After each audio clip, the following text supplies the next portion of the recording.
Lone Bamboo chased the red cloud up into the air, slashing faster and faster with his blade.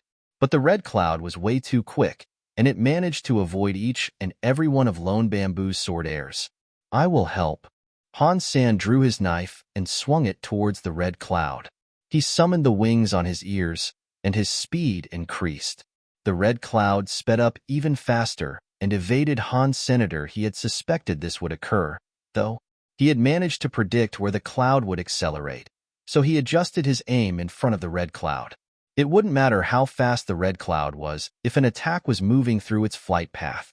But instead of continuing forward at the same speed, the red cloud immediately slowed down again. Han Sen's attack went harmlessly past it. "Tricky little thing." Han Sen frowned, but he kept on swinging. Lone Bamboo and Han Sen continued their assault on the red cloud without making contact. The red cloud could not escape, though, as it was constantly forced to avoid the attacks of the two. Now, Han Sen was calculating all of the red cloud's possible escape routes, and he kept waving his blood feather knife like mad. He created a net with his knife silks to ensnare the foe. But the red cloud did not stop moving, and its speed was teleportation-like. The knife silks were unable to even touch it. Seeing the red cloud accelerate yet again, Han Sen finally realized something. This creature wasn't using a sudden burst of speed as it tried to escape, as a rabbit might. This creature always moved this fast. It suddenly made sense that the creature was never afraid. The red cloud was traveling around like a rocket, leaving behind a wake of red mist. It soon became apparent that the creature had used its contrails to write the word stupid. "D***MN, this guy is smart. It can use the common language." Han Sen's eyes opened wide as he stared at the clouds. It's just a marquise, but when the sky came here, it already lived on Rainbow Cloud Peak. After all these years, its intelligence and power must way exceed that of an ordinary cloud beast. But marquise is the highest level one can achieve here. There are no resources to support a higher tier than that. If there were, it would be even more powerful, Lone Bamboo said.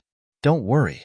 When I catch him, we'll take him for a walk and level him up quick," Han Sen said, while looking at the red cloud. The red cloud soared through the air with great speed.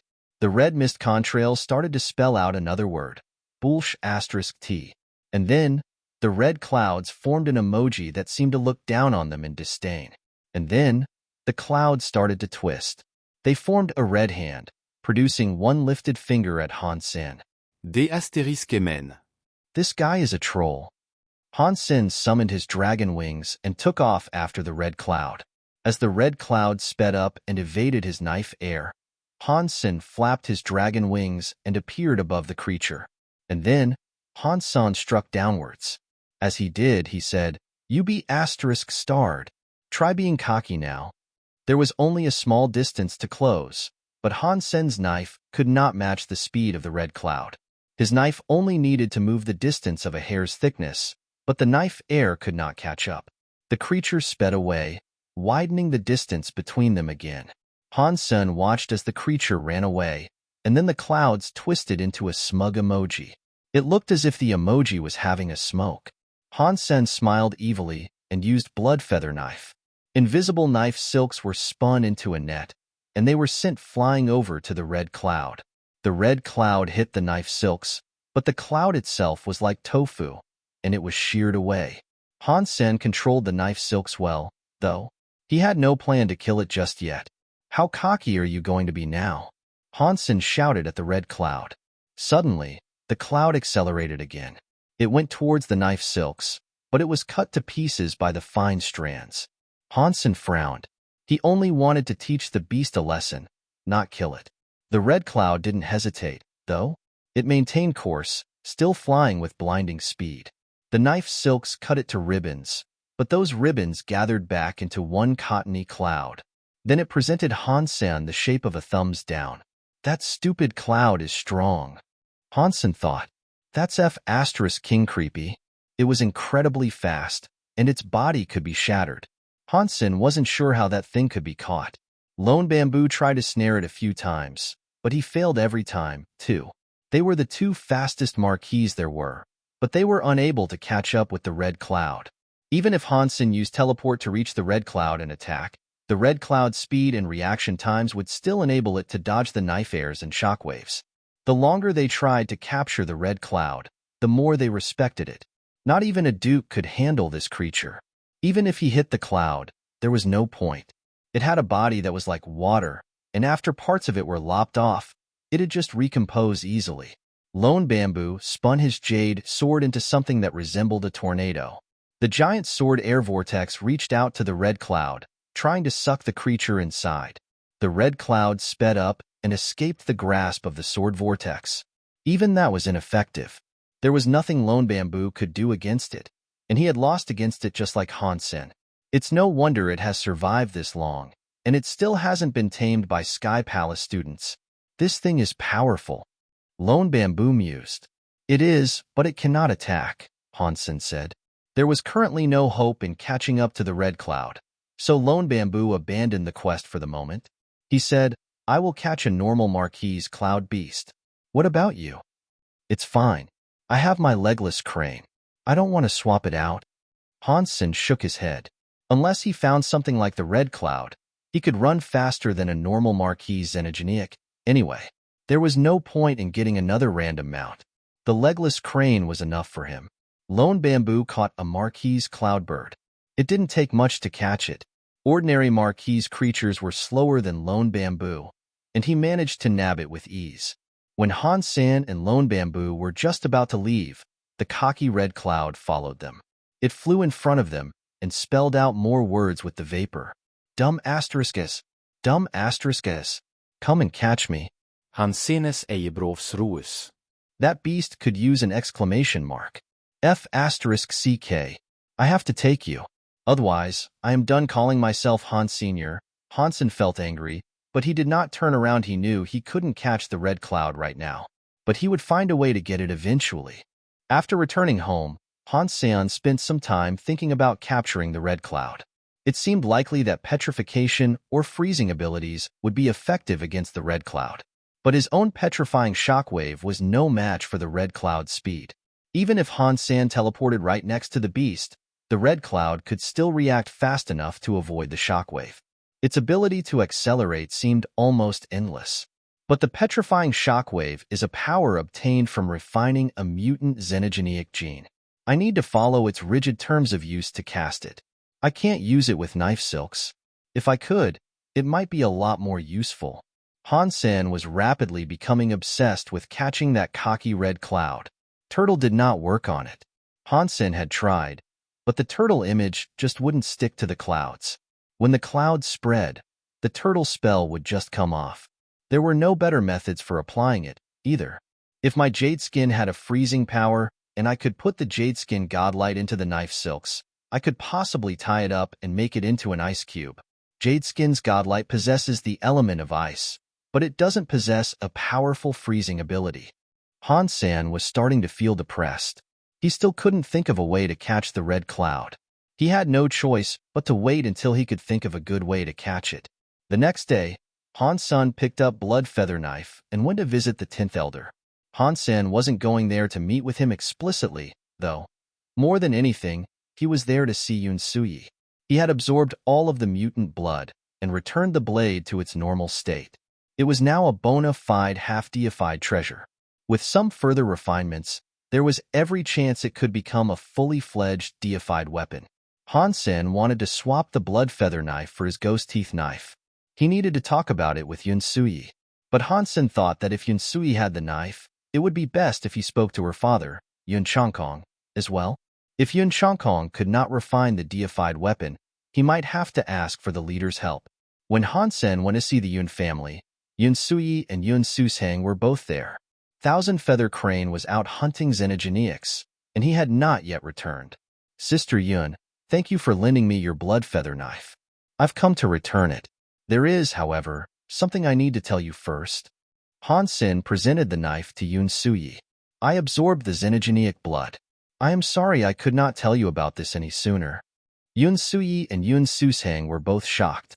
The Blood Feather Knife was famous because it was the blood that had always prohibited it from becoming deified. If Han Sen really had removed the mark, then it had a chance of becoming deified again. Yun Suyi accepted the knife and inspected it. The blood really was gone. The knife was as clean as a glossy feather. How did you do that? Yun Suyi asked Han Sen with visible shock. The feather had tried every method they could think of to remove the blood on the knife, but each attempt had ended in failure. If they knew removing the blood was possible, they'd have never given the knife away. Han Sen seemed to only possess the powers of an earl or a marquise, so she had no clue how he might have done this. Mutant blood meshes well with my Geno art, so I was able to absorb it, Han Sen explained. Brother Han, this is a great service. If the feather knew about this, they'd be furious. Yun Sushang, overhearing them talk, sighed. It was all down to luck, Han Sen said with a grin. Yun Suyi took the ghost teeth knife from her waist and returned it to Han's senator. Her fingers lingered on the blade, though, and it seemed like she'd miss it. I have not used it for long, so I can't believe I am already giving it back.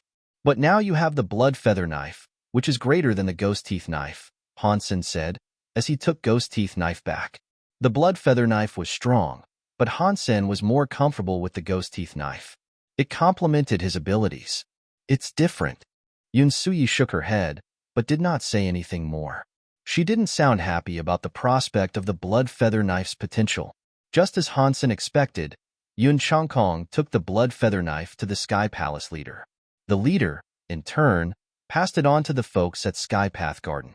He allowed them to work on it, in the hopes of making it deified again. This news spread all across Sky Palace. According to the research results, there was an 80% chance it could become deified again. Sky Palace was fervently excited. Even the nobles of Sky Palace seemed giddy. Millennia might pass without a new deified weapon turning up, but Angia and certain others in Sky Palace weren't as joyful. They did not look good. It's Han Sen again, Angia growled. All the races guarded their deified weapons jealously. This one should have belonged to the feather, but it now belonged to Sky Palace. The feather in Holy Heaven heard what had happened, too. They all looked upset, and it was difficult to determine if they were shocked or just mad. Han Sen found the opportunity to return to the sanctuaries again. There, he hugged his cute wife and daughter. Dad, I want a hug too.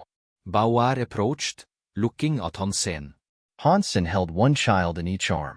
He felt happy. It would have been perfect if Little Flower was still around. The next morning, Han Sen prepared to return to Sky Palace. But just as he was about to, Bauer jumped into his arms and said, Dad, I want to go with you. You still need to go to school. I will take you when you grow up, Han Sen said. Huh. If you're not taking me, then I will find my own way there, Bauer said defiantly, much to Han Sen's surprise. You have a way of getting there? Han Sen asked. Bauer wasn't an ordinary child, so there was a chance she might have actually found a way there. I'm not telling you. Since you're not taking me, I will go there myself, Bauer said flatly. Bauer, it's not that I don't want to take you. It's because I cannot take you. Just wait a little while, until I'm back on Planet Eclipse. I will take you there then, okay? Han Sen said quickly, trying to comfort her. He didn't want her to do anything rash. Han Sen couldn't take her there yet. Sky Palace wouldn't allow the presence of a random outsider. If someone saw her, it'd be hard to explain. Fine, but you cannot lie to me. If this is a lie, I will still go there my own way. Bauer held out her finger for a pinky promise. I promise you. I will take you there when I return to Planet Eclipse, Han Sen said seriously.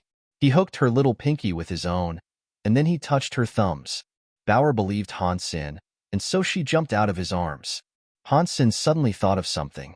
Bauer, the items that you sucked inside the little gourd, can they be released? Yeah. Bao blinked. Where are the items you sucked into it? Can I see them? Han Sen asked Bauer happily. They were digested a long time ago, Bauer said, blinking again. Han Sen was speechless, and so he asked, You just said you could release them. Bauer seemed a little indignant. I can, but I have to know that they need to be saved. Otherwise, they will be digested by the gourd. Bauer's little gourd might be able to catch that red cloud. But Bauer has been in the sanctuary all this time, and I have yet to see her evolve. She can't be any greater than a baron. There is no way she can absorb that Marquis' red cloud, Han Sen thought. Bauer seemed to understand what Han Sen was thinking. She clapped her hands, and the shiny gourd appeared between them. She said to Han Sen, "Dad, what would you like to claim? My gourd is powerful, and it can absorb anything. I will tell you another time." Han Sen touched Bauer on the head, then teleported back to his Jade Island in Sky Palace. Han Sen wanted to find a chance to bring Bauer there, so he could try out her gourd powers. Bauer had eaten many of the xenogeneic genes Han Sen had given her, but she still wasn't getting pushed out by the sanctuary. Because of that, she couldn't be too strong. Han Sen cooked a xenogeneic material in a pot. The xenogeneic gene was almost too big to fit in the pot, but he choked it all down anyway and heard the announcement. Marquis gene +1. The pot of meat must have weighed at least 100 kilograms. Although Han Sen had the ability of consume, it still made him uncomfortable to eat all that at once. He gave up on eating for the evening. It looks like it's better to stick to smaller xenogeneic genes. As Han Sen was speaking to himself, someone outside the island called his name. Han Sen stepped out. He saw White Reel high above, riding a bird made of wood. When Han Sen stepped outside, White Reel brought it down to land on the island. "Brother Han, come with me quick." White Reel jumped off the bird and grabbed Han Sen, pulling him to the creature. "Brother White, what's going on?" Han Sen asked, with obvious confusion. As they mounted, White Reel said, "Our leader is inviting you to Sky Path Garden. He wants you to help us refine the blood feather knife." "He's asking me to help? I'm no good with that sort of thing. What am I supposed to do?"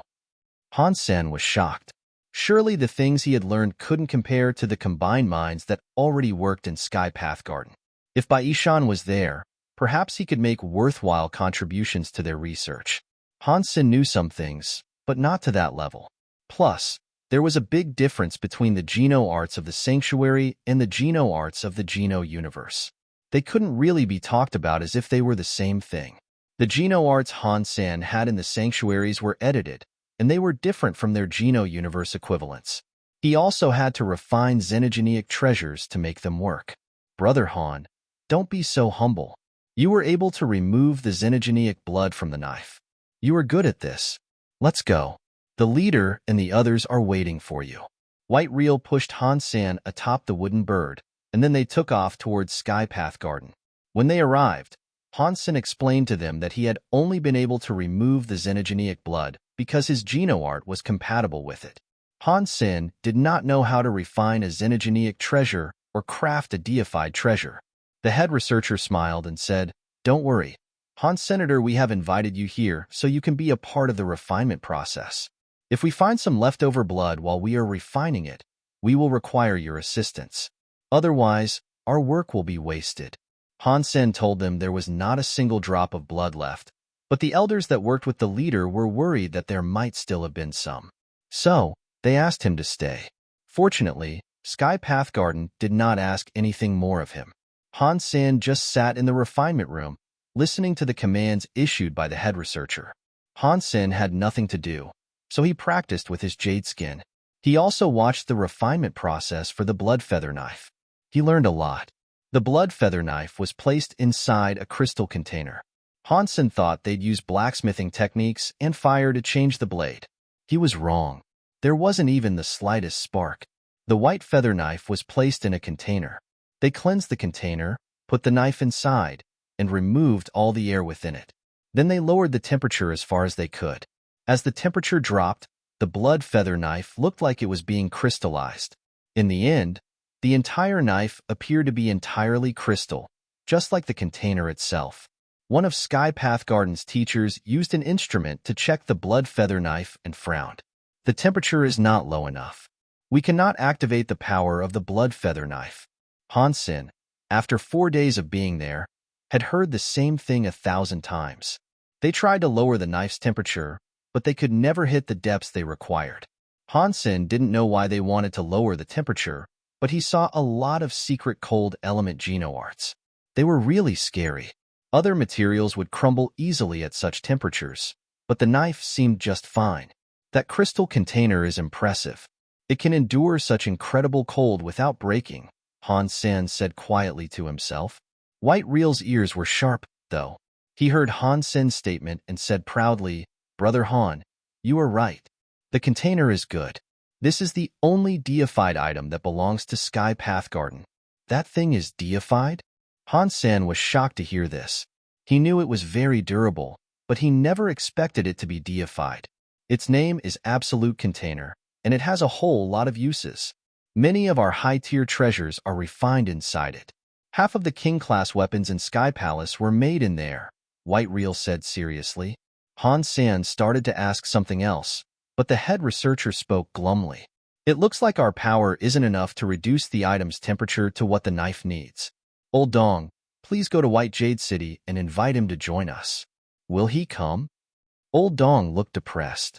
Take these vials of child combine liquid, and he will come, said the head researcher. Talking about the child combine liquid made his face twitch. It looked as if he had gotten a sudden toothache.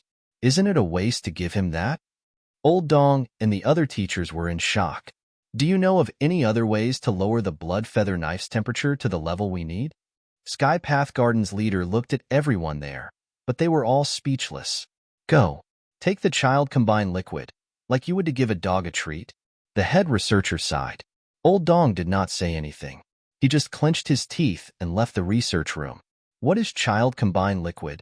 Han Sen asked White Reel. He was not interested in who the leader was inviting. It was obviously someone with a powerful ice element, and beyond that, Han Sen didn't really care. But that child combine liquid sounded powerful, and it snagged Han Sen's curiosity. White Reel quietly told Han Sen, child combine liquid is the formulation of one of our primary fields of research. It takes many high-level xenogenic ingredients to produce, and it requires a synthesizing process that is extremely complicated. It aids high-class xenogenics in evolving. If a king class kept on consuming the child combine liquid, there is a high chance he could become deified. It's that strong? Han Sen was shocked. It was shocking that a king class could so simply be made deified. It would require a lot of luck, but it's theoretically possible. On the other hand, raising a duke to king class? That's easy. Our test record for accomplishing this is a mere 10 vials of child combine liquid, White Reel boasted. It's no wonder that Sky Palace is so strong. You can make kings like that? How many do you have? Han Sen asked with shock. 1. White Reel lifted one finger. Han Sen froze, so White Reel continued. It is hard to find ingredients for child combine liquid, mind you. We have only made around 20 of them, and we use some for testing. And that king used 10 bottles. There are only 7 or 8 left. We have exhausted our supply of ingredients. Han Sen thought to himself, if you can't mass-produce something, what is the point of creating it? White Reel seemed to guess what Han Sen was thinking. We can't make child combine liquid in large volumes, but with a few alterations, we can create a xenogenic liquid that works on normal xenogenics. If you drink a lot, a marquise can become a duke. An earl could become a marquise easily. Many of us are using it.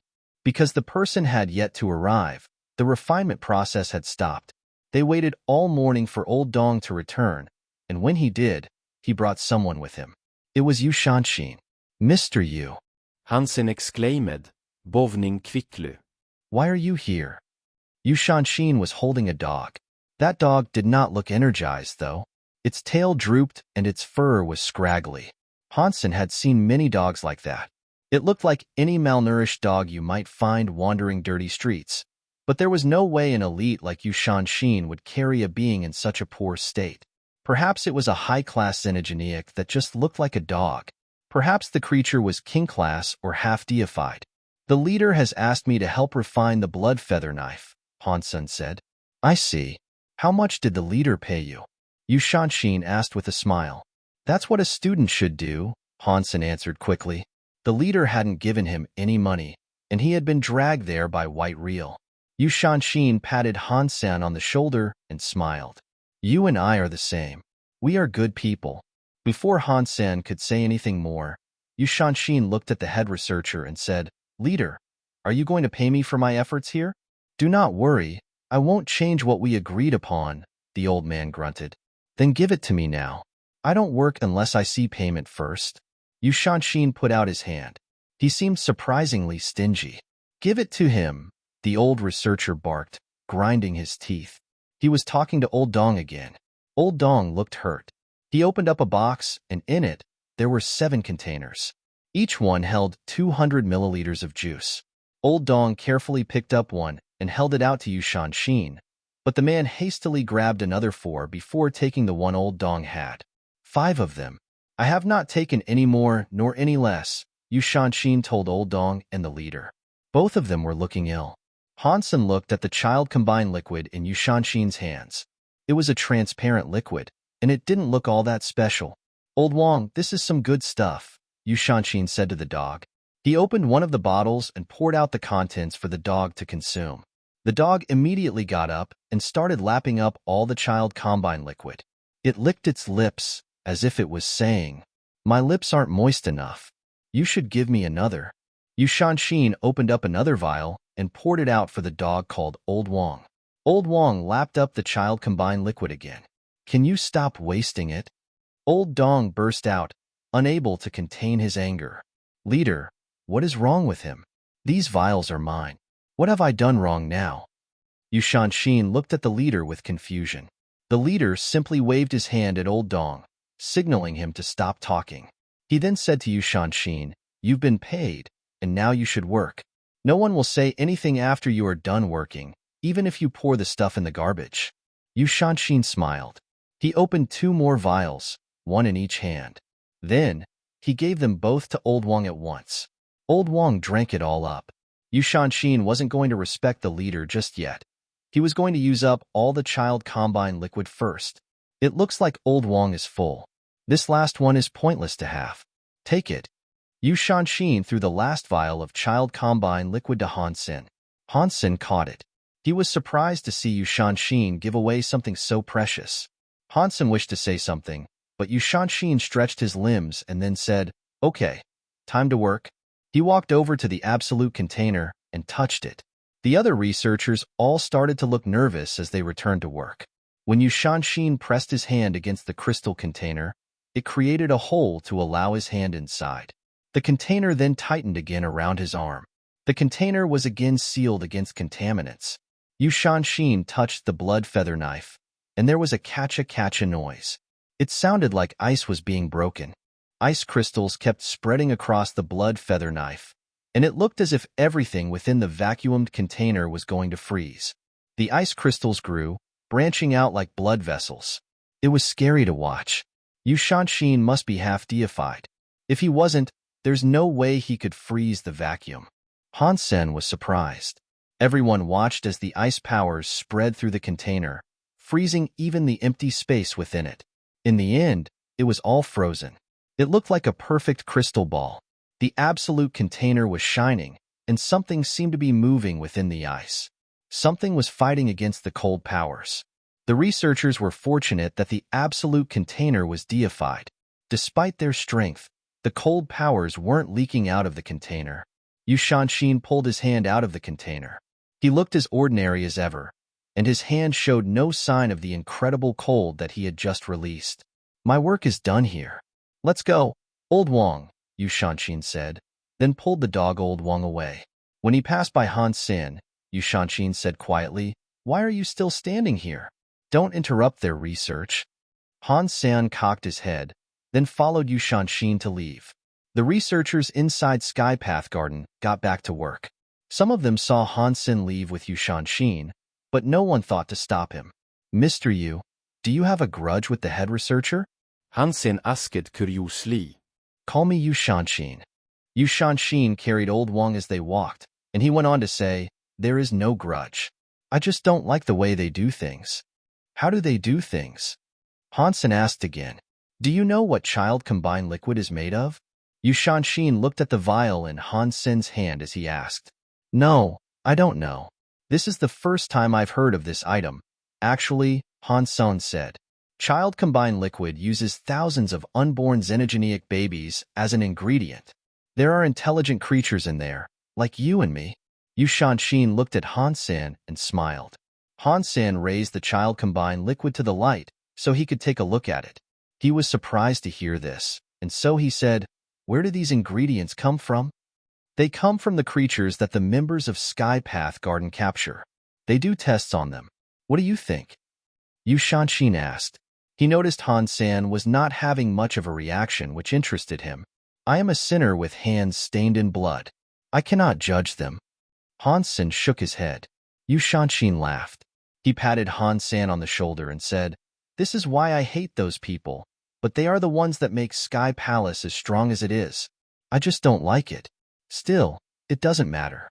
I'm a useless nobody here, and that's just that." Yu Shanshin left after that, still carrying Old Wang. He disappeared amongst the islands somewhere. Why did he tell me that? Han Sen looked at the child combine liquid inside. He was not very noble himself, as he had killed so many. But after Yu Shanshin spoke about the ingredients inside the vial, he didn't think he could bring himself to drink it. Never mind. I'll just give it to the others. Han Sen put away the child combine liquid and went to the general service area. Han Sen researched the rules of Sky Palace. If he wanted to bring Bauer here, legally, he'd need to go to the general service. Han Sen asked the people there how he might bring another person into Sky Palace, and it turned out to be an easier process than Han Sen had expected.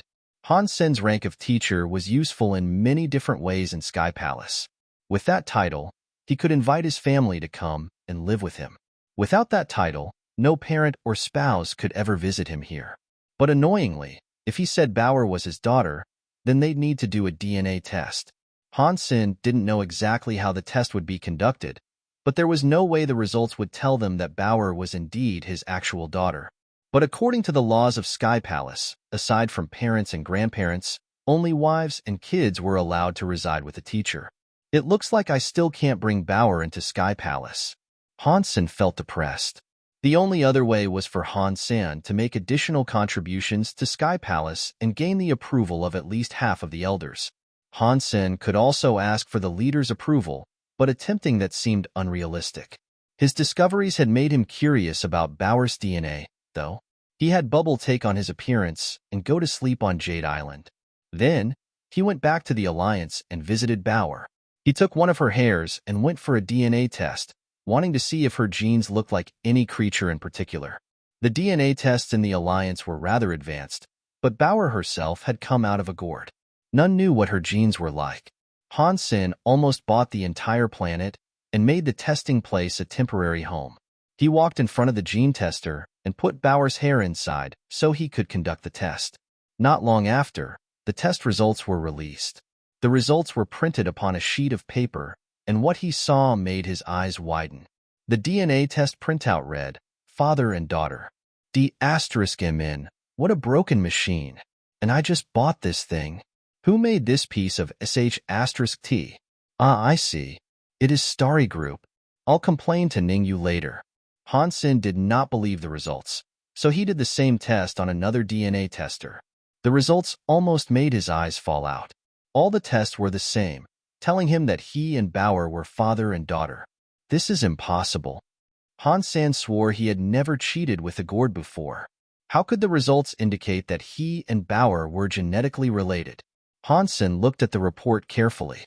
Bauer's genes had a 99.99% match with his. Aside from them actually being father and daughter, there was no other explanation. How is this possible? Han Sen looked at Bauer, who was looking innocent and unsure of what to say. You can get pregnant with just a rub? Han Sen remembered that after he picked up the gourd, he used to fiddle with it while he thought. Aside from that, though, he couldn't think of any way they could have formed this connection. But now, Han Sen had to admit that Bauer was his actual daughter. Han Sen quickly destroyed all the test results. He took Bauer by the shoulders and smiled. "Bauer, let's not tell Mom that we came here for testing." Han Sen submitted an application at the General Services Building, requesting that his daughter be allowed to join him in Sky Palace. He received permission, and so he left Sky Palace and returned to Planet Eclipse to pick her up. Han Sen was careful not to attract attention on the trip, and his return voyage was not impeded by troubles. He brought Bauer into the Geno universe halfway, and then went to Narrow Moon. He took Bauer to meet Isha, who quickly grew fond of her. She allowed Bauer to stay on Planet Blade, while Han Sen went back to Planet Eclipse. Han Sen knew that Isha intended to investigate Bauer. The rebate did not have strictly enforced rules like Sky Palace, but they wouldn't allow someone unknown to occupy a high-level district. It wasn't as if she was an ordinary immigrant either. Relatives of an important person required some testing to see how far along they themselves might have progressed. Han Sen wasn't worried, though. Bauer was incredibly smart, and he was sure she'd have no problems. Back on planet Eclipse, Xie Qingqing, Gu Qingqing, and the others had all become earls. Zero, Dragon Lady, Han Minger, Little Angel, and Wang Yuhang were earls, too. Han Sen's friends had geno arts that were easier to level up than the story of genes, and they did not have to practice 4 different geno arts at the same time, either. In combination with the many resources of Planet Eclipse, this allowed them to level up quickly. Old Han, we are already earls, and the resources on Planet Eclipse can't support us beyond Marquise. We would like to explore and practice off-world. Xie Qingqing told Han Sen. Gu Qingqing, Wang Yuhang, and Dragon Lady wished to do the same. Han Sen agreed to let them practice someplace else, but he also tasked them with recruiting. That way, Han Sen could bring more people from the Alliance when they returned. Perhaps it was because of the gold bird markings, but the refugees that populated Han Sen's base were now barren nobles. He had enough people there, as well. Han Sen, I have heard about you killing Sharon and Dragon 13, beating Dragon 9 and Return Ruin C. Your name is all over the Geno universe. Everyone knows Knife Queen has a genius student named Han Sen now. Black Steel came to Planet Eclipse, looking troubled. He went on to say, but until I become a duke, Father won't allow me to leave Narrow Moon. I really want to go and explore with you. If you want to practice, Narrow Moon is the same as anywhere else you could go. There's little difference.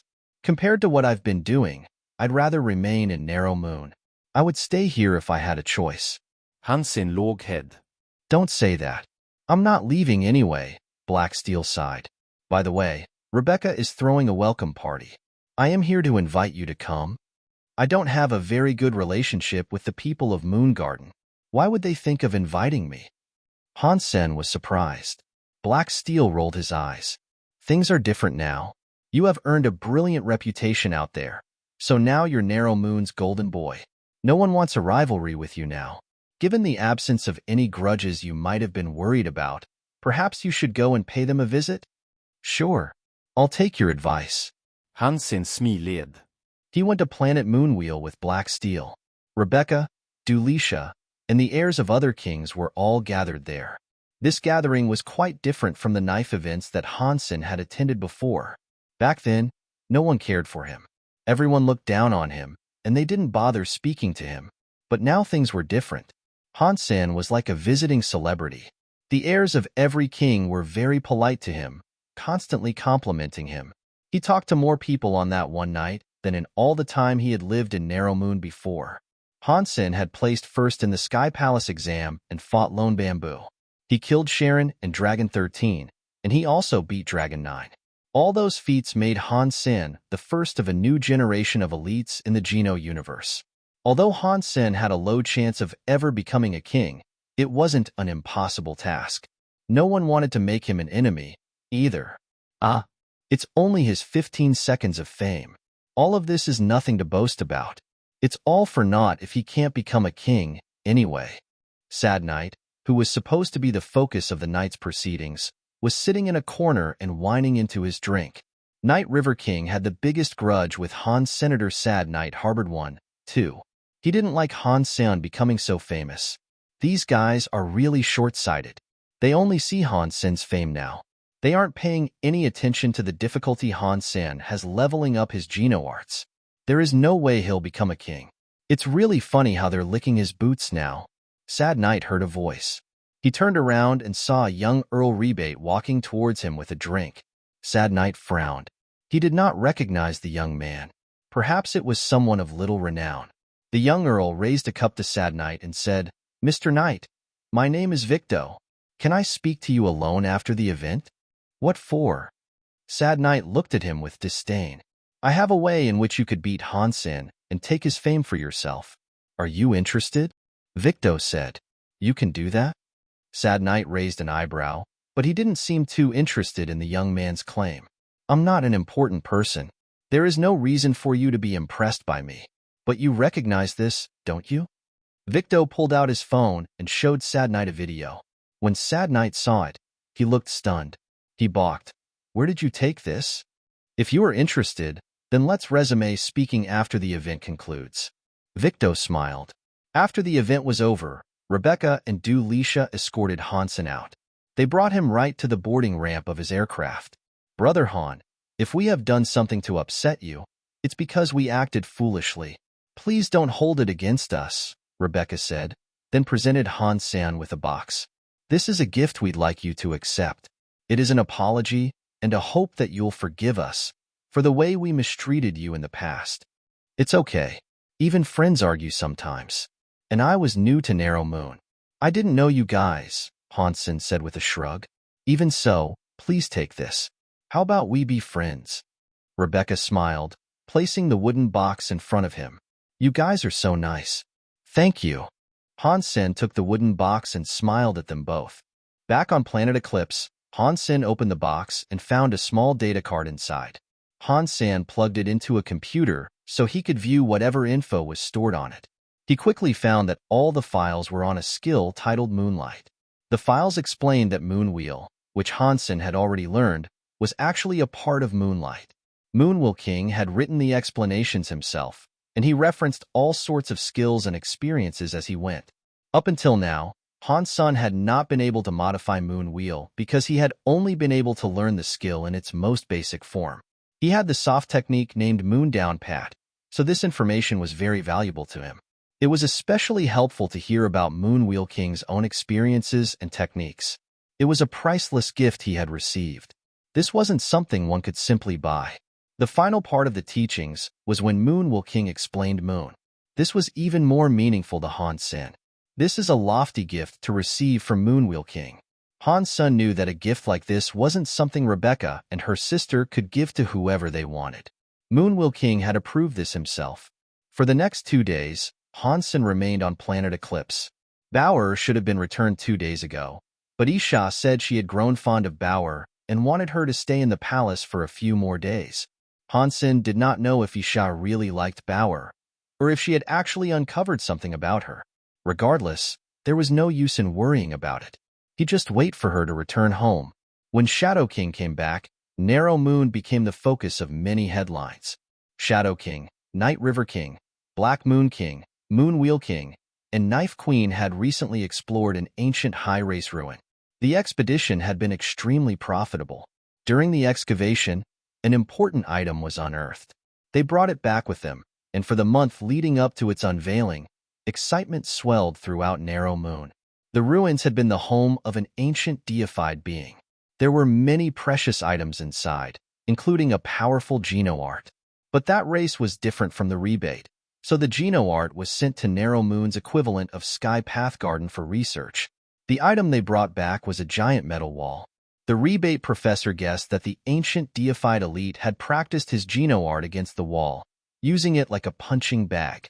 It sounded like a simple tool, but any wall that could withstand deified powers without breaking was remarkable.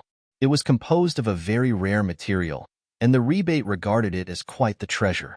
There were many palm prints denting it, which they believed was the result of a Geno art used against it. It was a scary Geno art, and the palm prints still had a residue of the deified elite's will. Many Narrow Moon students went to see it, and many of them learned something from it. Han Sen had nothing to do on Planet Eclipse except eat Marquis genes. He practiced a few Geno arts, but he was growing restless and bored. If Knife Queen hadn't wanted to keep Bauer in her palace, he would have already taken her to Sky Palace. Han Sen was eager to return to capturing the Jade Spirits in the White Jade Jing. Han Sen brought Little Angel, Han Minger, and Zero with him to see the metal wall. When they arrived, Han Sen knew why the rebate had not hidden its existence. Unlike the small wall that Han Sen had envisioned, it was a blue metal cube nearly 1,000 meters long. When he stood beside it, the block seemed the size of a mountain. Hiding it in a building would have been difficult. There were many palm prints all across the blue metal cube. Some were shallow, whereas others were deep. Each palm print had 5 fingers, like a human's, but they were much bigger. Han Sen could lie down in one without bumping his head. "This is a giant's relic, right?" Han Sen said, while examining the handprints. "Probably. This item was discovered in ruins belonging to the Li Gu. Judging from their bones, They were 100 meters tall. Rebecca approached, with Dulisha and the others behind her. Sad Knight was there, too. He looked at Han Sen with contempt. I see. Han Sen nodded. He looked at the prince, feeling a strange sensation as he did. As he examined the palm prints, he got the impression that any of those strikes could have annihilated a galaxy. Even looking at the aftermath was shocking. It was like an endless number of stars had been broken by a hand, and the whole galaxy destroyed. Deified Ligu were very powerful. I don't know how long the blue metal cube has existed, but the will put into those palms is quite shocking, Han Sen praised. Han Sen, if you have found something, why don't you share it so we can learn? Dulisha asked with a blink. Han Sen shook his head. I haven't studied the prints. I feel the meaning behind them, but nothing more. After Han Sen said that, a cold voice spoke. Han Sen, you are too humble. Geniuses like you only require one look. You have had a few. Han Sen glanced over at the speaker, and he saw that it was Night River King's son, Sad Knight. He was not surprised. Sad Knight had been beaten by Shi Qingking, so it was likely that the young man still hated Han Sen and Xie Qingking. Han Sen didn't care for the man's insults, though. I am stupid. I cannot see anything. If you see something, perhaps it is you who should be telling us? Han Sen said with a smile. This was exactly what Sad Knight wanted. He looked happy for a moment, before suddenly looking cold again. He said, I took a brief look too. I have some opinions to share that can get you guys started. Rebecca and the others looked at him with surprise. Sad Knight was talented and very bright, but they still did not believe he could be better than Han Senator. There was no way he could see what Han Sen could not, especially from such a brief look. Sad Knight could see that the others were wary, which just made him even less happy. This was his first time seeing the prince, just as it was for the others. He did have knowledge about them, but it wasn't something he had learned all by himself. However, as long as he could embarrass Han Sen, the source did not matter. Everyone focused on Sad Knight. He walked around the blue metal cube, pretending that he was observing it. After walking around it once, Sad Knight said confidently, If I am not mistaken, the handprints on the blue metal cube are a palm geno art. Sad Knight, I think everyone knows that. We can all tell this is the work of a palm geno art. You don't have to say that. The son of a king laughed. Sad Knight looked at that young rebate and said, Condensation. What I meant was, these prints don't appear across the cube at random. All these prints together make a complete geno art. You could tell that too, could you? How am I supposed to know you're telling the truth? How do I know you're not lying? Condensation looked at him with disdain. Sad Knight smiled and said, These palm prints might look like a random mess, but that is because all of them are overlapping. According to the feelings I am picking up, I only need to find the beginning of the palm marks to line them up and, who knows, maybe I can rebuild the skill? Han Sen was surprised. He had picked up on this too, but not with the certainty Sad Knight was displaying. Did this guy suddenly become a genius? Han Sen wondered.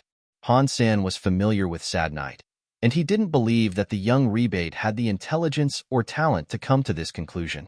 But the blue metal cube had only been revealed a short time ago, and Sad Knight had not seen it before. It would have been difficult for him to gain knowledge of it from another source.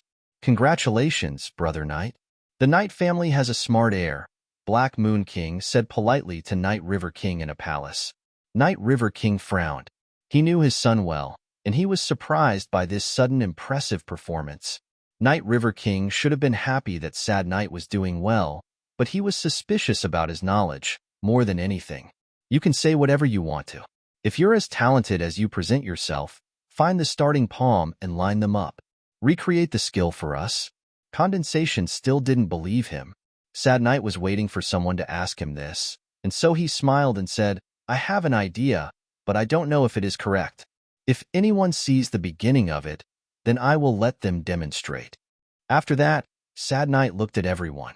His eyes stopped at Han Sen, though, and so he coldly said, Han Sen, you are so talented. I bet you understand, don't you? Why don't you show us where the beginning is? Han Sen shook his head. I can't see anything. Please teach us. If no one else can explain, then I guess I will just have to embarrass myself. Sad Knight walked in front of the metal block and went to one side of it. After a while, he spoke again with confidence. If I'm correct, this is where the palm skill begins. After that, Sad Knight put his left hand into one of the prints. Then, he began striking the print with his own palms. He created some loud metal noises, but nothing broke. Sad Knight kept hitting that point and he said, "This palm is suitable for a wide performance of the skill. It elicits a galaxy-destroying feeling. This palm right here can destroy anything without mercy. It is very overbearing." Anyone could say that, of course. As Sad Knight struck the palm print, he did so smoothly. He did not look experienced, but he did explain the feelings well. His thinking was correct. I underestimated Sad Knight. He has performed well, Rebecca said with shock. Rebecca wasn't the only one thinking this. The students in the garden, the dukes, and the kings were surprised performance. Even the kings and dukes had only been able to tell that it was a skill. They could not go into such a detailed description. Sad Knight was rebuilding a glimmer of that palm skill, and it was a brilliant feat. Seeing everyone look surprised, Sad Knight became cockier. He continued to perform. He hit tens of thousands of palm marks, and he didn't miss a single one. He flowed smoothly around the cube, and everyone admired his precision. This is the palm skill, from what I can see. Does anyone else have another opinion? Sad Knight was extremely full of himself by this point. He raised his head and looked down on Han Sen. "Mr. Knight, you are good. That was beautiful," someone complimented him. "It was just luck, I suppose. It was nothing. I'm not like some genius who can only feel things sometimes and not others." As Sad Knight was talking, a catch-a noise rang across the blue metal cube. Everyone heard that noise, and they all turned to look at the cube. What they saw shocked even Sad Knight. He had watched the video Victo had given him multiple times. The video had shown a person hitting the blue metal cube in a precise sequence. Sad Knight had practiced repeatedly to become famous on this day. But when the video finished the palming display, nothing was supposed to happen. Catcha, catcha. Cracking noises continued to come from the blue metal cube, and the sounds were getting louder. Seams appeared on the edges of the cube, and it was cracking open. Is that palm skill a password that opens the blue metal cube? Han Sen wondered. Han Sen wasn't the only one thinking this. All the kings were wondering as well. They did not know what inside the metal object, so they moved to the plaza, just in case. Before Night River King could issue a command, the blue metal cube opened wide. A smaller blue metal cube was inside it. It was decorated with a variety of strange patterns. Then the second blue metal cube began to disintegrate, and Han Sen realized that the pattern wasn't actually a pattern. It was many metallic limbs of creatures, all knotted together. A swarm of metal monsters suddenly flew out of the cube. They were about half the size of a human, but they were all composed of blue metal. They stood on 4 legs, and they had claws on their hands and feet. Their heads were bug-like, and their wings were metal, shaped like a dragonfly's. "Oh no! Run!" Han Sen skria med.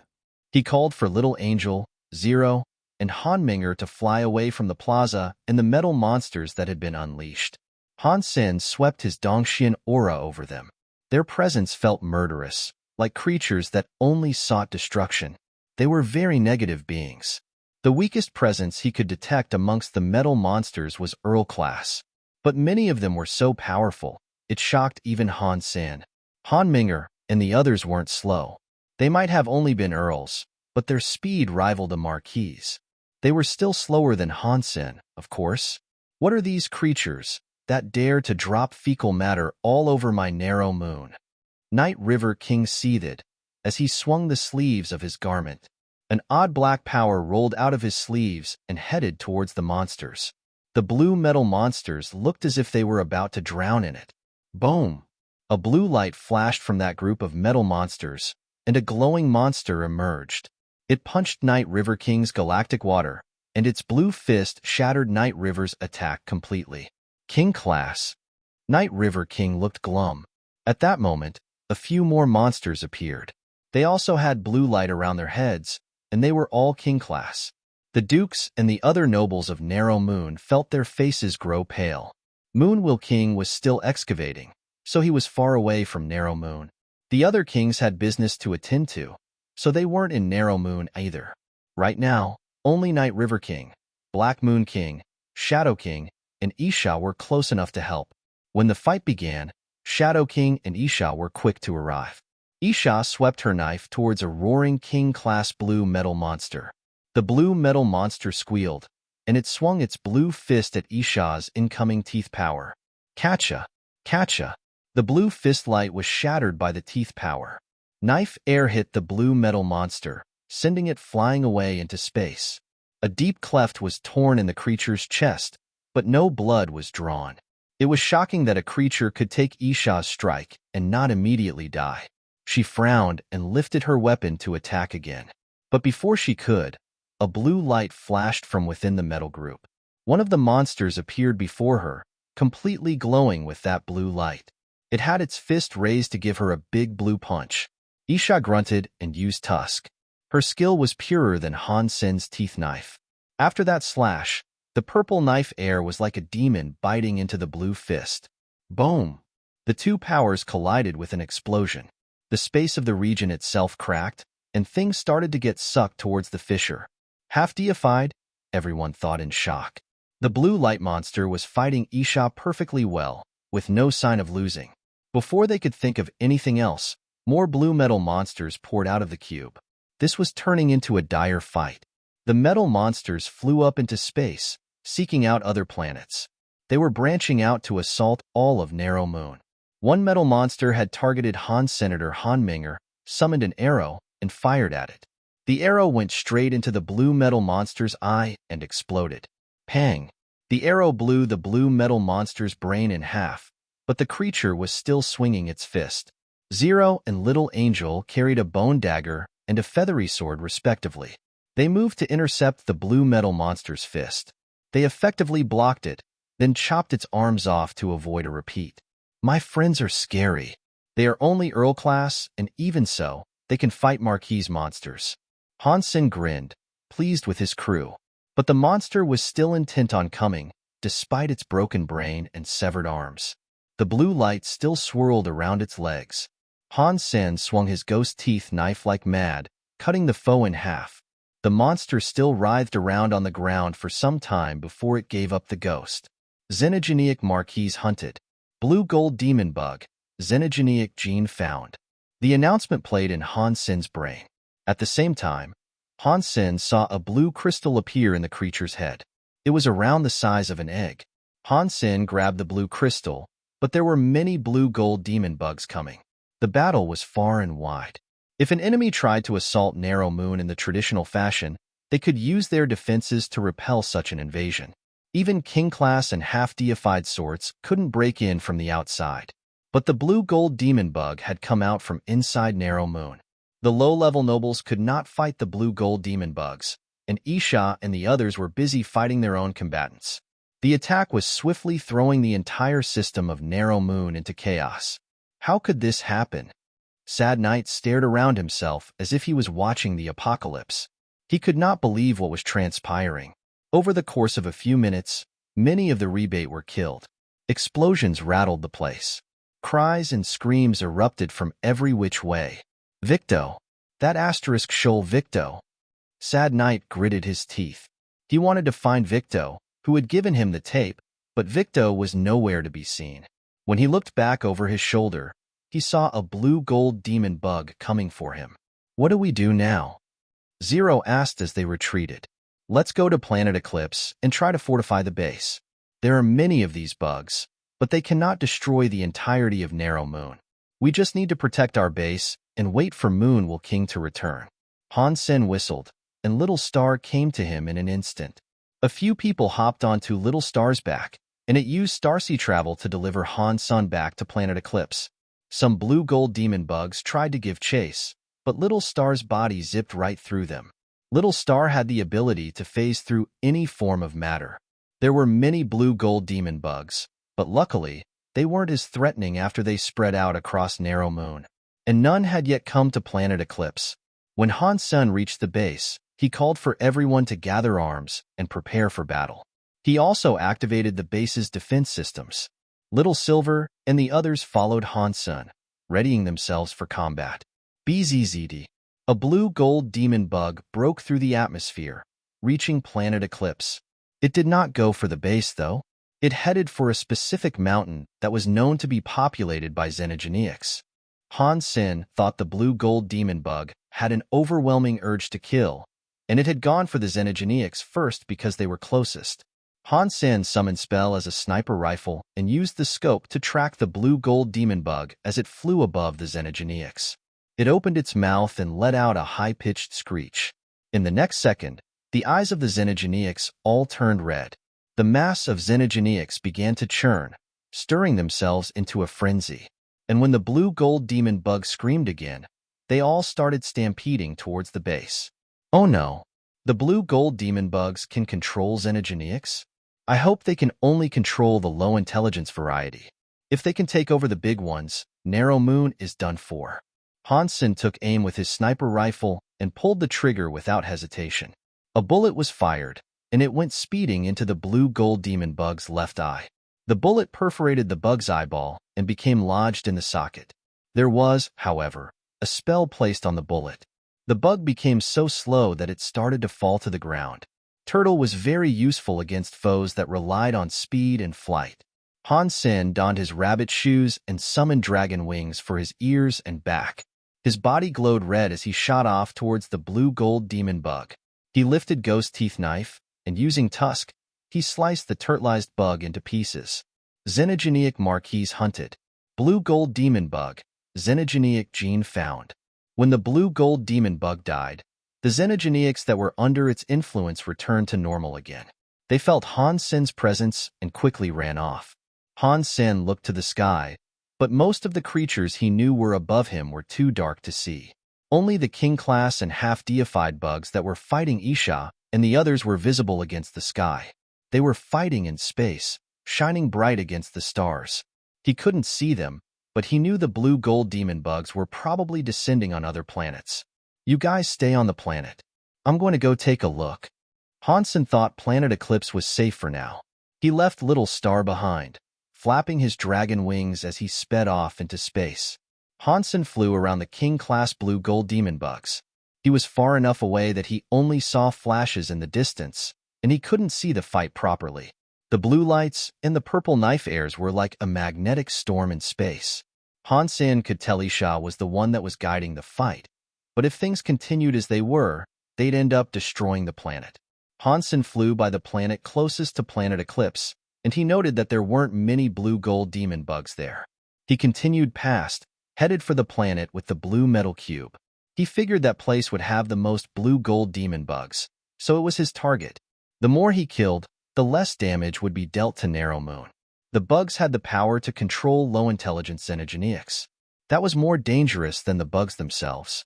The planet that hosted the blue metal cube had many low-intelligence xenogeneics, and if the bugs gained control of them all, the situation would get completely out of hand. It appeared that Narrow Moon's elites shared Han Sen's fear, because they were also focusing on that planet. When the blue-gold demon bugs appeared, the rebate had been thrown into utter chaos. But even so, not much damage was dealt. The Dukes quickly organized the fight and evacuated those who weren't strong enough to fight. Rebecca and the other youngsters were fighting blue-gold demon bugs, too. They used the geography of the landscape to their advantage. Not long after, an explosion sounded from outside the city. An earthquake followed, as angry roars and scary screams rolled over the city. Someone went to take a look, and they saw an endless horde of xenogeneics coming from every direction. Their eyes were all red. They were going to charge into the city. A flying group of blue-gold demon bugs squealed menacingly in the air, driving the xenogeneics toward the city. Rebecca was aiding the evacuation of civilians, and her face turned pale when she realized what was happening. Oh no, those metal monsters can control xenogeneics. Rebecca groaned. That asterisk shoal sad night. He has destroyed Narrow Moon, Lisha hissed. If the xenogeneics got into the city, most people below the rank of Duke were going to die. To make the situation even worse, Isha and Black Moon King had yet to kill their opponents. There were no reinforcements to call in. Bzzd. A weird noise sounded, and a green light rose from the city. The sight was a relief to everyone watching. A high-voltage laser net had been activated outside the city. It was very effective against creatures that were Duke and below. If it could block the creatures coming in from the outside, the city would be a fair bit safer. But they soon found out that the net wasn't enough. The crazed Xenogeneics were still coming, climbing over the fallen bodies of their allies to slip through the net. A path was built with the charred corpses, and Xenogeneics flooded the city like a burst dam.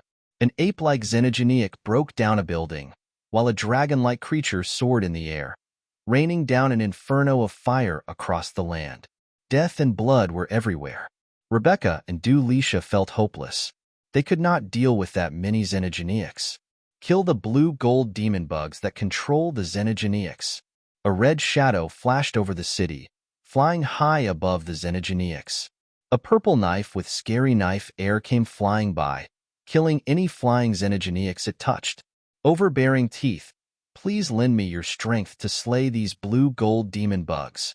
Han Sen flew in front of the Xenogeneic and blue-gold demon bug armies. Too many Xenogeneics. We can't reach them. Overbearing teeth shouted. He had tried leading the Dukes past the Xenogeneics, but the blue-gold demon bugs were smart. Wherever the bugs went, they commanded the Xenogeneics to protect them. The Dukes could not reach the bugs no matter how many creatures were killed. Follow my attack, Han Sen shouted, before putting Ghost Teeth knife back in its sheath. Spell became a rocket launcher on his shoulders, and then he fired. His blood-red body followed after the smoky trail. Boom! The rocket exploded amidst the Xenogeneics. The shot didn't have enough destructive power to do too much damage to marquee Xenogeneics, but when the shockwave of the explosion brushed the enemy, it made them far slower. Turtle marks appeared on their bodies. After the turtle light blasted through the flying Xenogeneics, scores of them fell to the ground. Han Sen had shown himself to be a threat, and so a blue-gold demon bug screamed. Many of the Xenogeneics under its control turned toward Han Senator before Han Sen could fire off another rocket, though many Duke and Marquis Xenogeneics were already in front of him. Han Sen used a petrifying shockwave to step back and get some distance, turning all the Xenogeneics in a 500-meter radius into stone. Although he couldn't petrify the stronger ones completely, he slowed them enough to buy some time. Pang! Pang! Pang! Pang! Han Sen ran forward, unleashing petrifying shockwaves with every footfall. They didn't deal that much damage, but they did slow the Xenogeneics down. Wherever Han Sen went, things got quiet. Follow Han Sen. Overbearing teeth Duke shouted, and 100 Dukes raced after Han Senator. Their knives and their sword lights were shining. They killed many of the temporarily petrified high-level Xenogeneics. They only killed the ones that were a danger to them, though. They ignored the bulk of the Xenogeneic horde, following Han Sen as he made his way to the blue-gold demon bugs. Screams echoed in the skies as a blue-gold demon bug commanded its Xenogeneics to summon more power to stop Han Sen's advance. The Duke and Marquis Xenogeneics under its control released their power in a single, concentrated burst. Han Sen saw the attack coming, and he knew he couldn't block it. Overbearing teeth had seen what was happening, too, and he barked, "Careful!" Han Sen flapped his dragon wings and disappeared, and that frightening attack cratered the place he had been only moments before. Han Sen reappeared right beside the blue-gold demon bugs. He used another petrifying shockwave, and the nearby blue-gold demon bugs and Xenogeneics were turned to stone. Han Sen followed that up by immediately firing a rocket. Turtle symbols appeared on all the bugs and Xenogeneics, sending them plummeting to the earth below. Overbearing teeth grinned and began killing the bugs that were petrified by the turtle light. Metallic limbs and gore were strewn everywhere in his wake. The blue-gold demon bugs were weaker after suffering the petrification and turtle spell. They could not fight back against the Dukes. The bugs had once been difficult to kill, but now they were slain with ease. Han Sen teleported back and forth across the battlefield. Every time he appeared, a new shockwave would roll out to petrify all their opponents. He also made frequent use of his rocket launcher.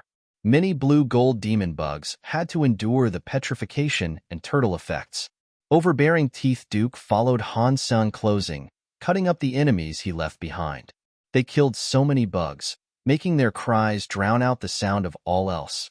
Now the bugs felt that they were facing a real threat, and they recalled many of the Xenogeneics they had sent across the city. The new enemy troops intensified the pressure on Han Sen and the others, but the rest of the city instantly became safer. Han Sen's power was at a level where it would still be very difficult for him to kill the high-class bugs. Killing a duke would not be easy for him, but he was happy to leave the killing to others. He chose to play smart, focusing on speed, teleportation, petrification shockwave casting, and the rockets that dished out turtle spells. He flashed around the battlefield, letting overbearing Teeth Duke and the others finish off the foes he brought down. Han Sen was guiding a regiment of 100 dukes. They were like a weapon of his own, one that could brutally impale the hearts of all the enemies he came across.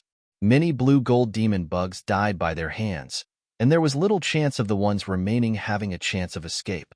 Han Sen flowed between the monsters like water. The petrifying shockwaves continued to spread, peppered with the explosions of the rockets he fired. They were the brightest things on the battlefield. Wherever Han Sen went, the dukes killed everything in their path. Blood and bodies were everywhere, and the attacks of the bugs were slowing down. No wonder Han Sen was able to kill Sharon and Dragon 13. "That guy is scary," said a shocked voice. Rebecca and Dulisha were in shock too. The city was getting quieter, and they saw that the hope of victory was not too far away. Kill, kill, kill, kill. Han Sen was like the conductor of an orchestra. His entire body was the wild baton used for dictation, and wherever he went, death followed. Han Sen lost track of how long he had been leading the killing. Many blue-gold demon bugs were slain by the dukes he led, and before long, the Xenogeneics started to run. The only bad thing about all this was the fact that he had been striking the monsters with rockets all that time, and the only kills he had registered to himself were those of the lower-level foes. The dukes had killed all the high-level enemies. Due to his lack of kills, Han Sen had been robbed of the chance to procure high-class beast souls. But given how dire the situation had gotten, Han Sen couldn't be too upset about it.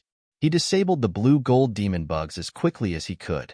Countless numbers of them died every second, and with that focus, he hardly had the time to think. Anyway, the moonlight was bright like snow. He killed creatures without thinking. The entire planet became a killing hell. Blood was spilled across the place, and limbs were scattered everywhere. The bodies of Xenogeneics built up like mountain ranges. The fights out in space were still going on, too. Han Sen heard a familiar voice come from the cosmos before long, breaking through the atmosphere. It was a voice that sounded like the roaring of an angry monster, and it slammed into a blue light. That blue light fell like a meteor covered in purple air. Boom! The ground shook, and nearby hills were leveled. The blue light erupted like a volcano from the mountain. Isha's body sundered the atmosphere before that mountain. Her pretty face had turned to one scored with a lust for murder. She held a long white knife, drenched in purple air. When her hand moved, it was like she was tearing a hole in the universe itself. Boom! There was a deafening noise. The ground was scarred with a knife mark that went on for a few hundred miles. That blue light began to crack, but it made some marks that resembled a chrysanthemum. Isha's face looked cold, and her attacks made the skies above her shudder. Onlookers began to worry that she might end up cutting the planet in half. Catcha! There was a strange noise, as if something had broken. Within the haze of dust and debris, Han Sen saw two blue lights falling away from each other. When he looked closer, he saw that the half-deified blue-gold demon bug had been hewn in two by Isha. Its body had been riddled with a number of wounds, but the deadliest sliced from its shoulder to its waist. That was the strike that cut the beast in half. That massive power, brought down with Isha's knife, tore its body in half. The part with the head fell down to roll through the streets of the city. Han Sen and the others were busy killing the smaller Xenogeneics. When Han Sen saw half of its body coming toward him, his first thought wasn't to get an easy kill. It was to dodge the thing. The blue-gold demon bug's life force was scary. Being cut in half wouldn't kill the creature immediately, and a half-deified elite could kill most weaker beings just by moving its finger. Fortunately, the other half of the body did not come that way. Isha teleported over and slashed the head of the beast. The body was already injured. The head had a few wounds in it, exposing some of its brain. There was no muscle or blood, though. On the inside, The creature was composed of metal machinery and gears. The blue-gold demon bugs were strange, and this was reflected in their life force. They were beings of metal. Catcha! More breaking sounds were heard. The blue-gold demon bug's head was chopped in two, opening like a cut watermelon now. Han Sen could see the blue crystal xenogeneic gene that had almost fallen out. No matter how strong that bug was, that strike ought to have killed it. Han Sen saw half of its head roll his way. There was still a distance between him and it, but he teleported closer. He went to that half of the head and used his knife to dig out the blue crystal core. He did not dare to take the xenogeneic gene, but he wanted to test his luck. He wanted to see if he could get an easy kill register by doing so. There was a chance he'd get a beast soul or something. That half of the head still trembled a little, but after Han Sen removed the core, the body stilled. Mutant xenogeneic king hunted. Blue-gold demon bug king. Xenogeneic gene found. Obtained blue-gold demon bug king beast soul. A voice played in Han Sen's head, and upon hearing it, Han Sen almost thought he could hear a choir of angels singing. It felt like he was going to transcend to a higher plane of existence. Han Sen just wanted to give it a shot. The chances of actually gaining a beast soul had been virtually non-existent. Luckily, no one around him knew what had just happened. Han Sen himself was struggling to believe it. Good people always have good karma. It is lucky that I have been such a good boy for so long. It hurt to let them kill so many marquises and dukes, but now it is all worth it. Han Sen was ecstatic. After the blue-gold demon bug king died, the rest of the bugs became frenzied. There was no order or cohesion to their formation, which made the work of killing them a lot easier. Han Sen quickly lifted the blue crystal core and lobbed it at Isha. He also shouted, "Queen, you should take this before it gets lost in the fight." After that, Han Sen continued killing the blue-gold demon bugs. Trying to steal the blue-gold demon bug's xenogeneic gene would be foolish. For now, Han Sen was satisfied with obtaining that king-class beast soul. Isha caught the blue crystal core and put it away.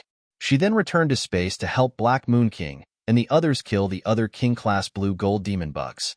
The situation had taken a turn for the better, and the blue-gold demon bugs were no longer much of a threat. Han Sen led overbearing Teeth Duke in a rush against their foes, killing many bugs and xenogeneics as they went. When the situation improved further, Han Sen found a chance to take down some Duke blue-gold demon bugs and xenogeneics by himself. He didn't gain any additional beast souls by doing this, however. With Isha's help, the king-class blue-gold demon bugs were all destroyed. When Isha rejoined Black Moon King, the horde of bugs knew that their time of death was nigh. Many nobles had been killed in Narrow Moon that day, but fortunately, Han Sen had been there to lead a highly trained team in pulling many of the bugs and xenogeneics away to lessen casualties. Even so, that bug disaster was the worst crisis Narrow Moon had endured in many centuries. The bugs that flew to other planets were eventually killed, too. Han Sen found a few marquises and Duke xenogeneics to claim for himself, and when all was said and done, he had earned quite a bit.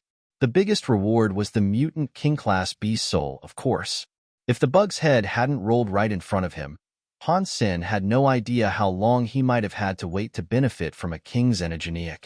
The fact that this one was mutant was just the icing on the cake. After that fight, Han Sen's reputation grew even larger. He had led the dukes to fight the monsters, and his performance that day was given grand compliments by many Narrow Moon nobles. Sad Knight was the one who opened the blue metal cube, so he had unleashed the invasion of the blue-gold demon bugs. He hadn't been killed, but he had been arrested. He was pending an investigation into his actions. In the end, Han Sen heard nothing about what happened to him. Han Sen, on the other hand, received a reward from the Full Moon Council. He was the recipient of many genofluids, which he could use to practice. He was also bestowed many titles and many more benefits. Han Sen had permission to join Moon Garden, but he wasn't going to be a student this time. Now he was offered the opportunity of being a teacher. Isha wouldn't let Han Sen join Moon Garden just to become a student. Han Sen had the teacher title in Sky Palace, and it would be an insult to Sky Palace if he was only a student in Moon Garden. Aside from all that, though, he received many more rewards. Planet Eclipse was exempt from paying taxes for an additional 50 years, which saved Han Sen a lot of money. Han Sen's performance wasn't the only reason he was so generously rewarded. Isha played a big part in fighting for what he was given. Without an important figure like her backing him, Han Sen wouldn't have received half as many rewards. After all was said and done, though, Isha called on Han Sen to visit her in the palace. You did well, but the story of genes isn't marquise yet. How did you earn so much power? Isha randomly asked, while holding Bauer. Han Sen had wondered if she might ask this, so he had a lie already prepared. He said, I practiced consume. I discovered that consume can steal the powers of xenogeneics, like these dragon wings. I took them out of Sharon's xenogeneic gene. And as a result, these dragon wings have the break space flash power. Because no one aside from the consuming ants could practice consume, Isha wouldn't be able to tell if he was lying. Isha saw his Xinyuan dragon wings and his stone cow's stone skin, and she believed Han Senator she couldn't think of a better explanation, so Han Sen got away with it. He took Bauer back with him to Planet Eclipse. Before they left, Isha gave Bauer many items, including many genofluids for general use. They were pricier than the ones Han Sen had received. I can't tell you how great your daughter is, Isha said, before they left. Han Sen felt depressed. He was thinking his kids were far too good, and that their starting base was far superior to his own. It is because they have a good father. Han Sen sighed and tidied his clothes, looking pleased with himself. Bauer enjoyed living there. Life in the city had been too boring for her. Han Sen brought her to the planet to kill xenogeneics, wanting to see how powerful a creature her gourd could suck up. Han Sen found a barren xenogeneic for her to try the gourd on. She brought out the gourd, and the creature vanished into it. Han Sen wasn't surprised Bauer had that power, though. If she hadn't, all the xenogeneics he had fed her would have been a waste. The next couple of tests did surprise Han Sen, however. She was able to suck up viscounts and earls. She struggled a little with a marquise, but even that creature was eventually pulled into the gourd. Nothing was able to resist her. Bauer, if your gourd was that good, why did you not tell me earlier? Han Sen looked at Bauer's gourd jovially. You didn't ask, Bauer said, sounding hurt. Good. Well, we'll go to Sky Palace tomorrow so we can absorb that cocky red cloud. Han Sen was super excited just thinking about that red cloud. With Bauer there, Han Sen didn't think the cloud had a chance. It was a shame there weren't many dukes in Planet Eclipse, though. They were really hard to find, so they couldn't see if Bauer's gourd was capable of absorbing one of those. The Marquise had fought the suction for a bit. Absorbing a duke wouldn't be too easy. It's a shame I cannot bring Little Invisible to Sky Palace, Han Sen thought. Sky Palace was a nice place, but it was strict with its laws. If it wasn't for the Jade Spirits, he'd have preferred to remain on Planet Eclipse. The next day, Han Sen said goodbye to Isha and secretly brought Bauer to Sky Palace. How do I use this thing? It was a boring trip, so Han Sen spent his time examining the Mutant King Beast Soul. King Class Mutant Beast Soul Blue Gold Demon Bug King, by Sima. That was the first time Han Sen had ever seen such a beast soul. He researched it a bit, trying to see how he might make use of it. After Han Sen summoned the Demon Bug King Beast Soul, a blue light shone around his body. He could widen the radius of the light or make it smaller.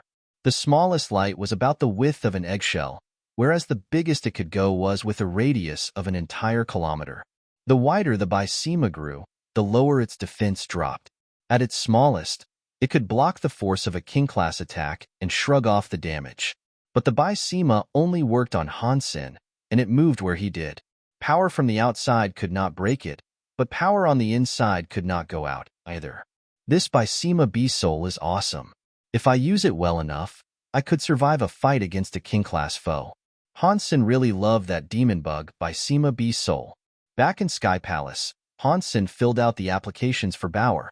They conducted their DNA tests on a planet away from Sky Palace. Human genes were unstable, so it was difficult to check their relationship reliably.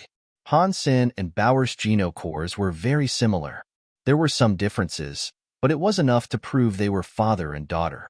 Han Sen was given permission to enter Sky Palace with her, but Bauer would have to traverse the Sky Road and then follow the road to the sky. Because she was still a child, however, Han Sen was allowed to accompany her.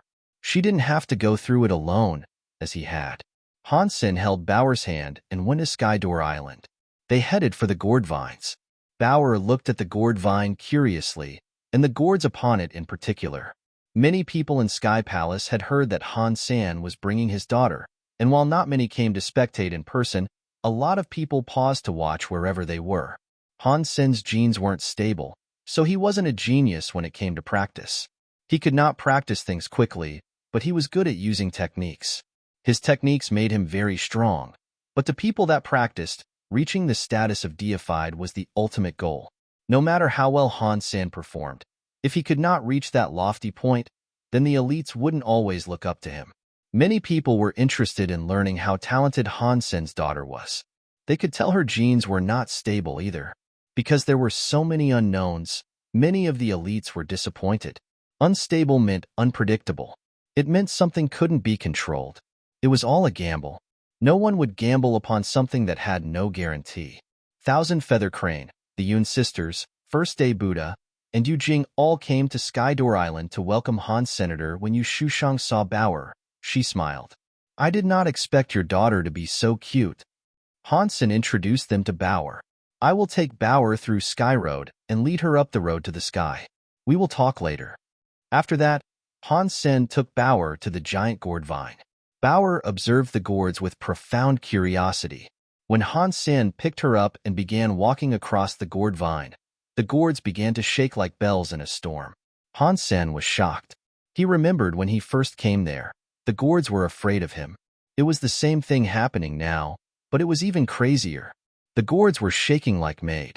Now Han Sen knew why the gourds would have this reaction when he walked across the vine. It wasn't because he was special. It was because he was associated with Bauer. That was why the gourds reacted to him. Does Bauer have something to do with this gourd vine? Han Sen's face looked strange, as he didn't know if that was a good thing or a bad thing. Han Sen hesitated, wondering if he should keep going.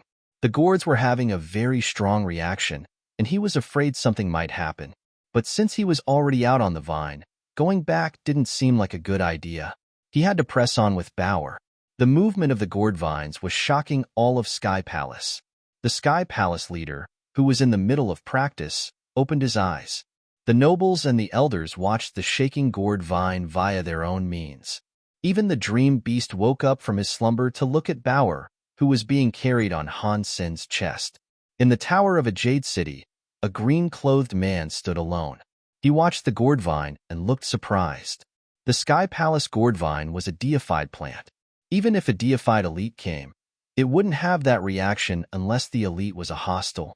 But now, it was having such a drastic reaction to Han Sen and his child. Something like this had never occurred before. What is this? What's happening to the gourd vine? Yun Sui asked with confusion. No one could answer her question, though. So, Yun Sui continued to watch in shock as Han Sen and his daughter crossed the madly shaking gourd vine. Suddenly, a gourd that was as big as a stove began to shine.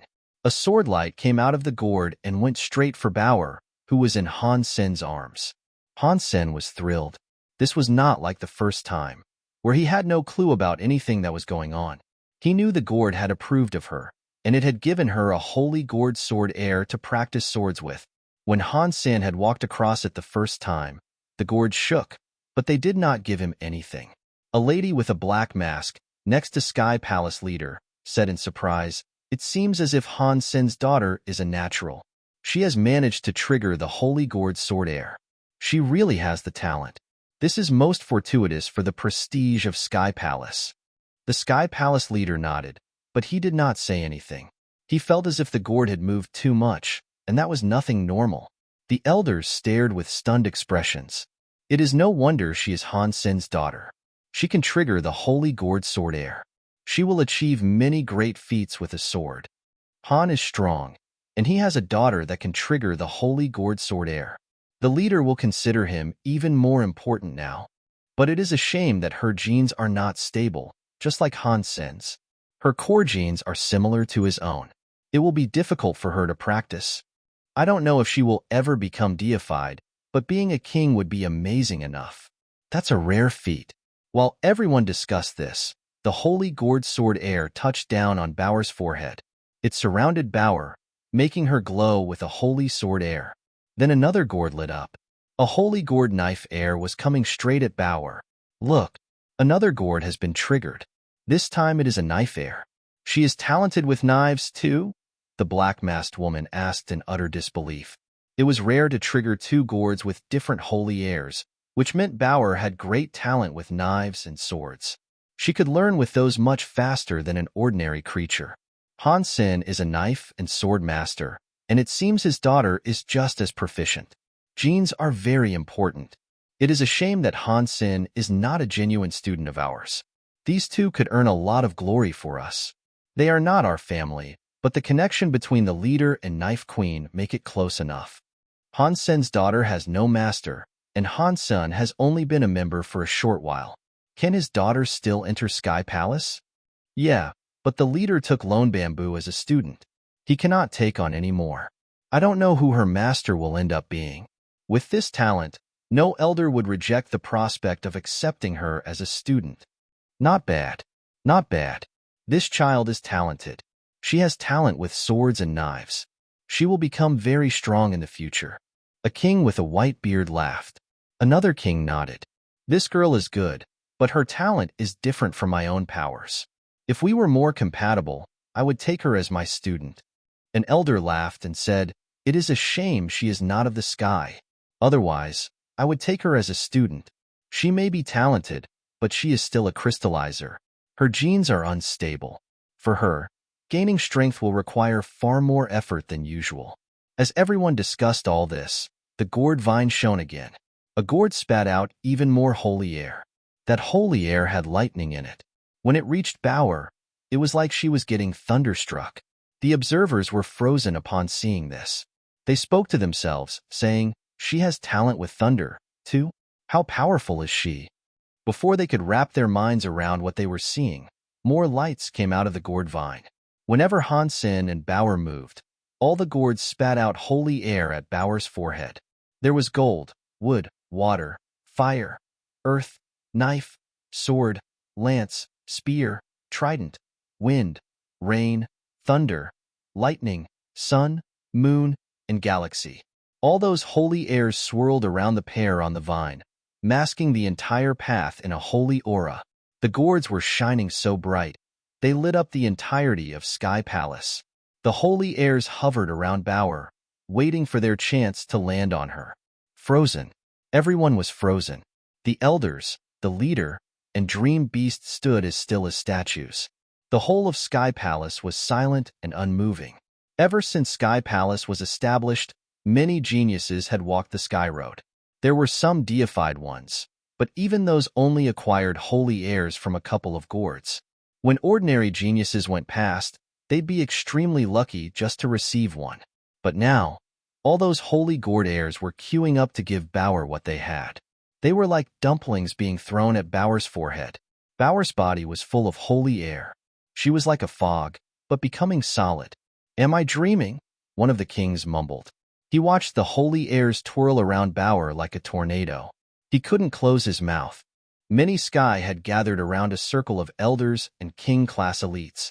"Sixth elder, do not try to steal the new student this time. You took Fong Wainon's last time. I get first pick of any good prospective students. I want this little girl," the fourth elder said, seeing the sixth elder approach. "It all depends on who is the most suitable to be her teacher. In Sky Palace, I am certainly the most talented. If this genius falls to another, it would be a grand waste. So, I do not mind working extra hard. I won't be wasting another genius," the sixth seat elder coughed. "You are shameless." The fourth elder sounded angry. "Stop arguing. The leader is here. Let us see what he has to say about who gets care of the child," another elder suggested. "Leader, tell us who should accept the child. When we last had our meeting, you said it clearly." The fourth elder was quick to complain to the elder. Sky Palace leader coughed and said, "I don't know much about her yet. Why don't I look after her, see where her true talents lie, and then come to a decision?" The elders were shocked. They thought the leader was being obscene. He obviously wanted to take Bauer as well.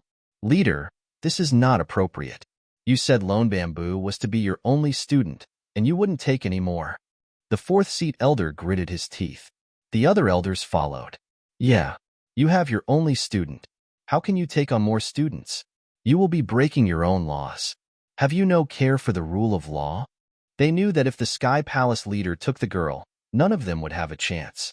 So, they had to nip this plan in the bud. I cannot take a student, but my student does not have a student. The Sky Palace leader smiled. Your student is only a marquise. He cannot take sh*t. The fourth elder swore furiously. The other elders were thinking that the leader was far too greedy. He wanted to use Lone Bamboo to take her for himself by proxy. He would still become her teacher, as she would be his grand student. The discussion quickly became a heated argument, but no one there relented. The Holy Gourd was a deified plant, and people had to be really talented to earn its approval. Since Bauer could make 10,000 gourds move, she'd be great in whatever she practiced. If she wasn't lazy, there was a high chance of her becoming the second Lone Bamboo. She could very well exceed him. Interesting. Yu Shanshin was standing atop a Jade City's tower. As he stared at Bauer, near the gourds, he squinted. Dream Beast stood up, too. He looked at Bauer with profound shock. Han Sen held Bauer as he continued to walk forward. His hands were shaking. It felt as if the event had become too much. All the gourds had given Bauer some holy gourd airs. Han Sen did not know what to do, now that this had shocked the entirety of Sky Palace. He tried to think of how he could explain it to others. Fortunately, Bauer's genes were the same as Han Sen's. Simply telling them she was his daughter seemed like a safe enough answer. But Bauer was so famous now, he didn't think he'd ever be able to live his life with a low profile. D***men. What the hell is wrong with the gourd? Did that plant lose its mind? F***ck. Han Sen's geno-arts are already strong, but his child is too. This is ridiculous. I wonder if Han Sen still wants his woman. I'd like to make a daughter like that with him. I would even pay for it, as long as he gets me pregnant. You can keep dreaming. His daughter is so talented that her mother must be the same. Maybe you'll end up with a gourd if you make a baby with him. It's scary. All the gourds gave out air. What element does she have? She must be a mythical being, with ties to all elements. She can practice whatever she wants to. I don't understand.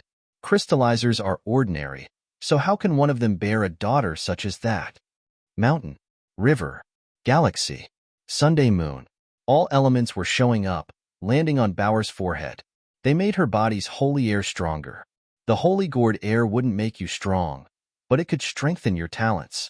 After having holy gourd sword air, your sword talents would increase.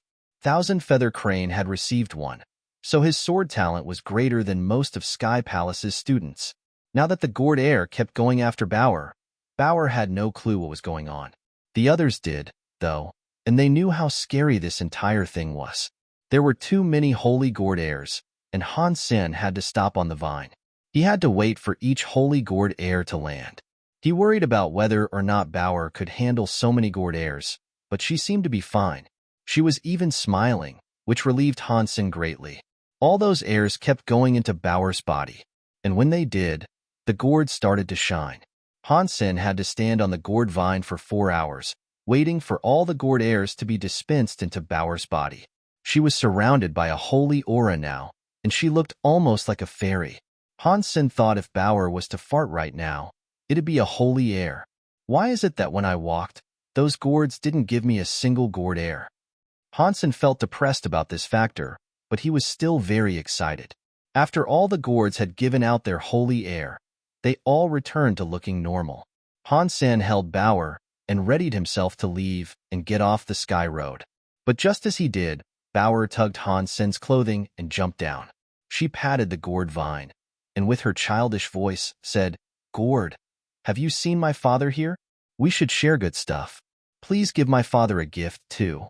Sky Palace leader and the elders thought that was funny. She was lucky to receive as much as she had, but now she was asking for more to be given to Han Sen.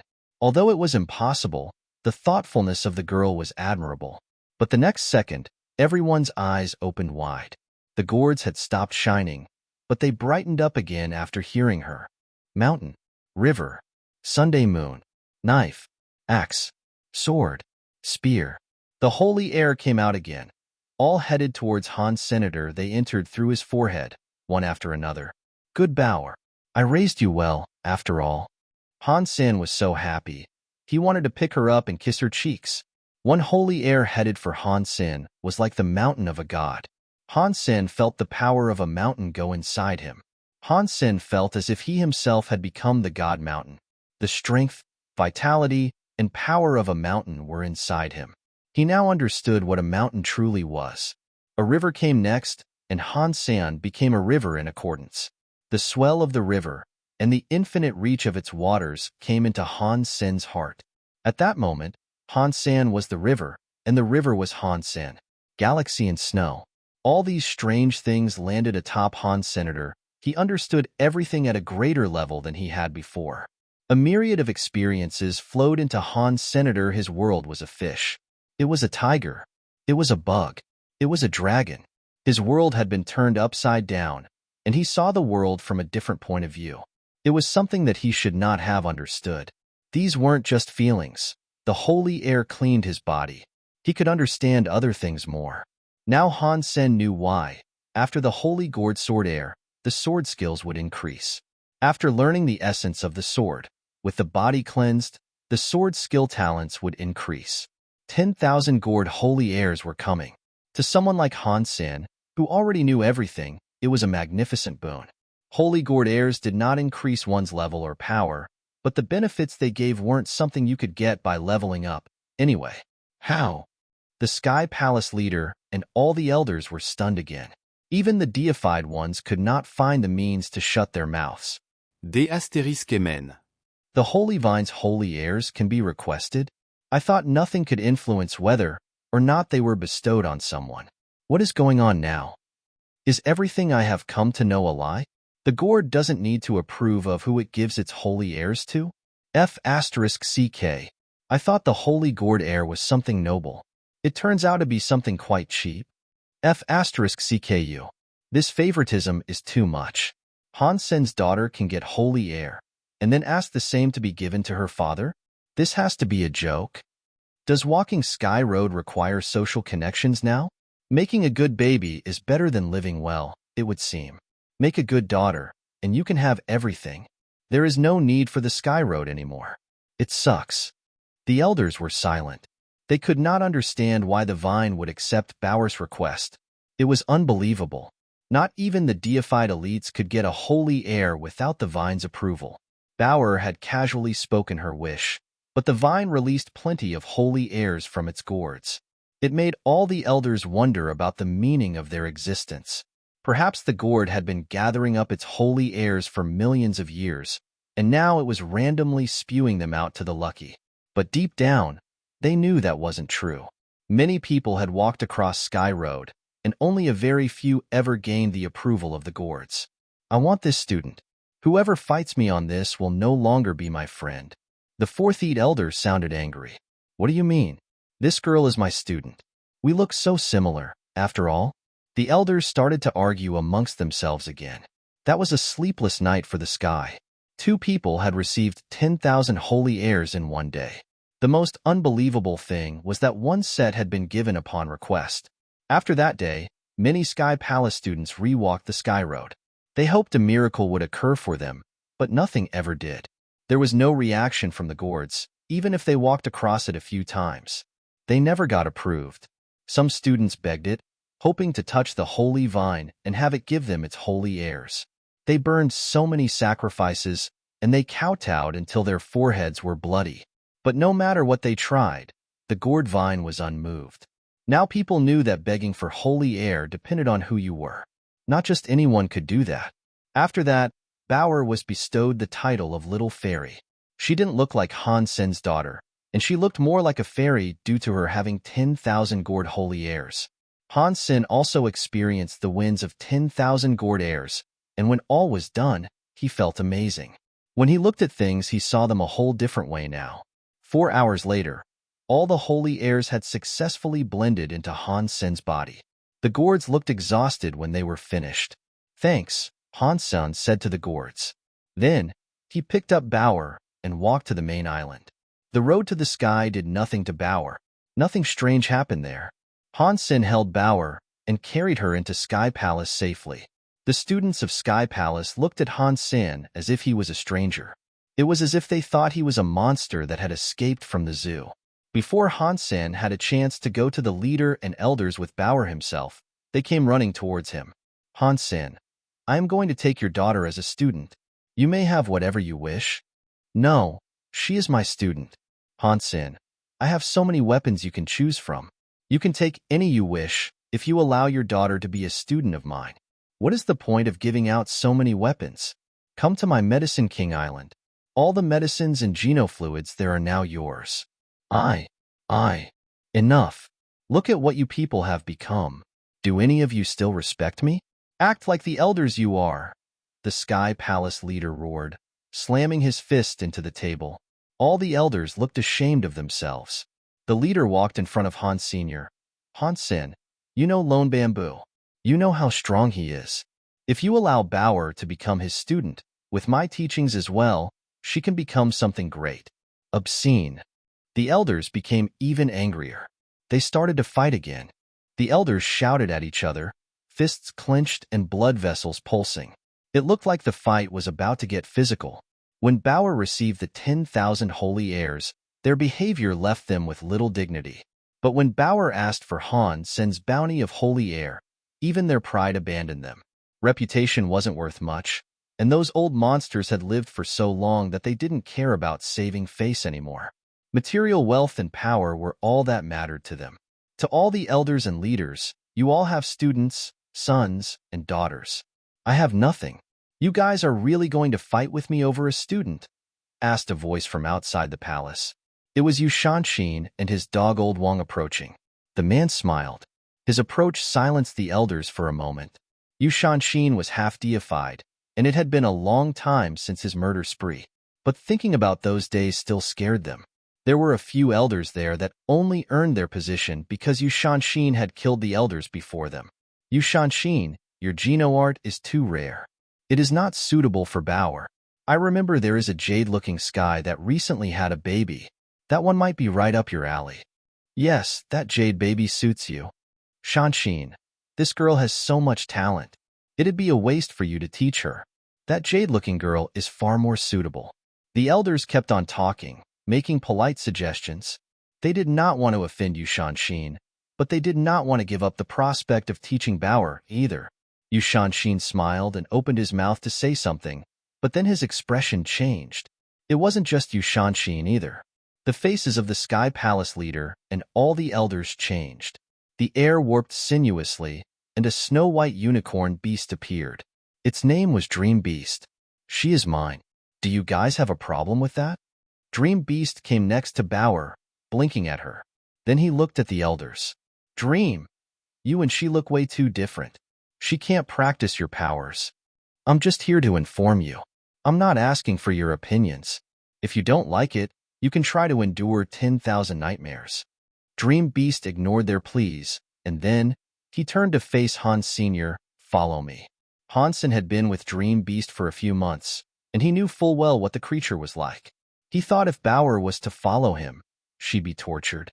Thinking of Bauer having to dive into the lake in search of gemstones made him feel sick. But before Han Sen could make a decision, Bauer smiled and leaped onto Dream Beast's back. Everyone was shocked. He was a dream beast, not a horse. A king had called him an old horse once upon a time, and Dream Beast had put nightmares upon him in return. That king had yet to wake up. The maid said the king was crying and crying every day in bed. They couldn't imagine what torturous dreams he was enduring. But Dream Beast seemed fine with Bauer riding him. He took Bauer and left Sky Palace, headed straight for Dream Island. Han Sen followed. Even though he did not want to return to Dream Island, Bauer was already on her way. He needed to know what Dream Beast was going to do with Bauer. Leader, how can he do such a thing? You should fix this. When the elders snapped out of their daze and realized what had just occurred, they immediately started complaining to the Sky Palace leader. But even so, no one stopped Dream Beast from taking Bauer. Old Shanshin left with Old Wang. A black and white swallow flew around him. The Sky Palace leader's shoulders slumped. If any of you can get Bauer back from him, then you are given the right to be her teacher. I cannot do anything about it.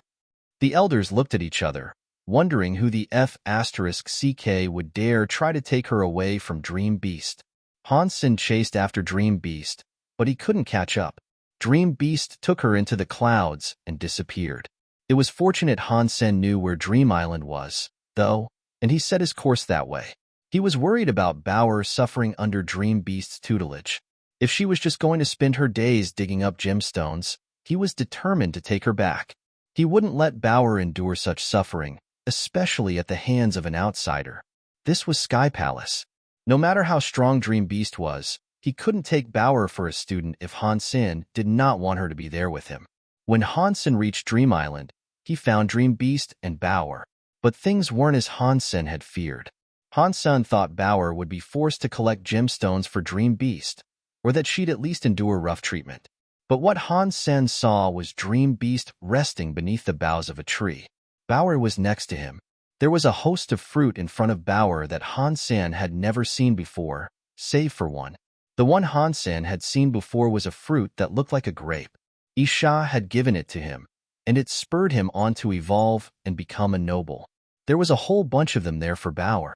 There had to be at least a dozen of those grapes. Bauer picked them up by the stalk, and she started chomping on them one by one. It must be just an illusion. Those cannot be the real empty fruit, Han Sen thought to himself. When Bauer saw Han Sen approaching, she jumped into his arms and gave him one of the grapes. "Dad, come and eat some fruit. The fruit Dreamy has given me is so tasty." Han Sen opened his mouth and ate it. When he bit into it, Han Sen wanted to cry. It really was an empty fruit. Dream Beast had given them to her like a snack. F***CKU. How come when I was here I was a slave, but Bauer is given a bunch of empty fruits for a snack? This is so not F***King fair. On the inside, Han Sen felt like crying. Dream Beast had not forced Bauer to stay there, either. He said Bauer could come and go as she pleased. He also told her that if someone wished to bring harm to Bauer, all she had to do was give the name to Dream Beast. Since when was there such a big difference in treatment between two people? Han Sen felt as if he wished to be reborn again. They relaxed on Dream Island for a day, and then Han Sen took Bauer back to Jade Island with him. After resting, he brought Bauer to Rainbow Cloud Peak. Where is that cocky red cloud? Han Sen brought Bauer to the peak and waited there for 3 hours, but he had yet to see it. Bauer was playing with a cloud beast that resembled a fat pig. Suddenly, a red mist appeared from the sea of clouds and headed their way. Before the red cloud reached the peak, it saw Han Senator. It recognized him, too. It flew around in the sky, with contrails spelling out words. "Idiot, you are back." Han Senasai twitched. He cast the Bloodpulse Sutra and summoned both pairs of dragon wings. He flapped them and flew off towards the red cloud. The red cloud moved quickly, and before Han Sen could swing his ghost teeth knife, the red cloud was already gone. It didn't fly far, though. It flew like a bee, and it spelled words in its wake. "Idiot, come and get me." Han Sen flapped his wings and chased the red cloud. Just when he caught up, the red cloud could speed up and re-establish a distance. The red cloud became a fist that flipped Han Sen the bird. Han Sen was not angered by this, though. He actually smiled at it. And then, the red cloud appeared to feel something. Suddenly, it was truly trying to flee. Its red mist surged, but it didn't move. Instead, it began falling slowly out of the sky. Bauer was on the peak, holding up a gold gourd toward the red cloud. An invisible vortex of great power was pulling the cloud down towards it. The red cloud kept firing red mist like a rocket, but no matter how much power it used, it was still drifting toward Bauer's gourd.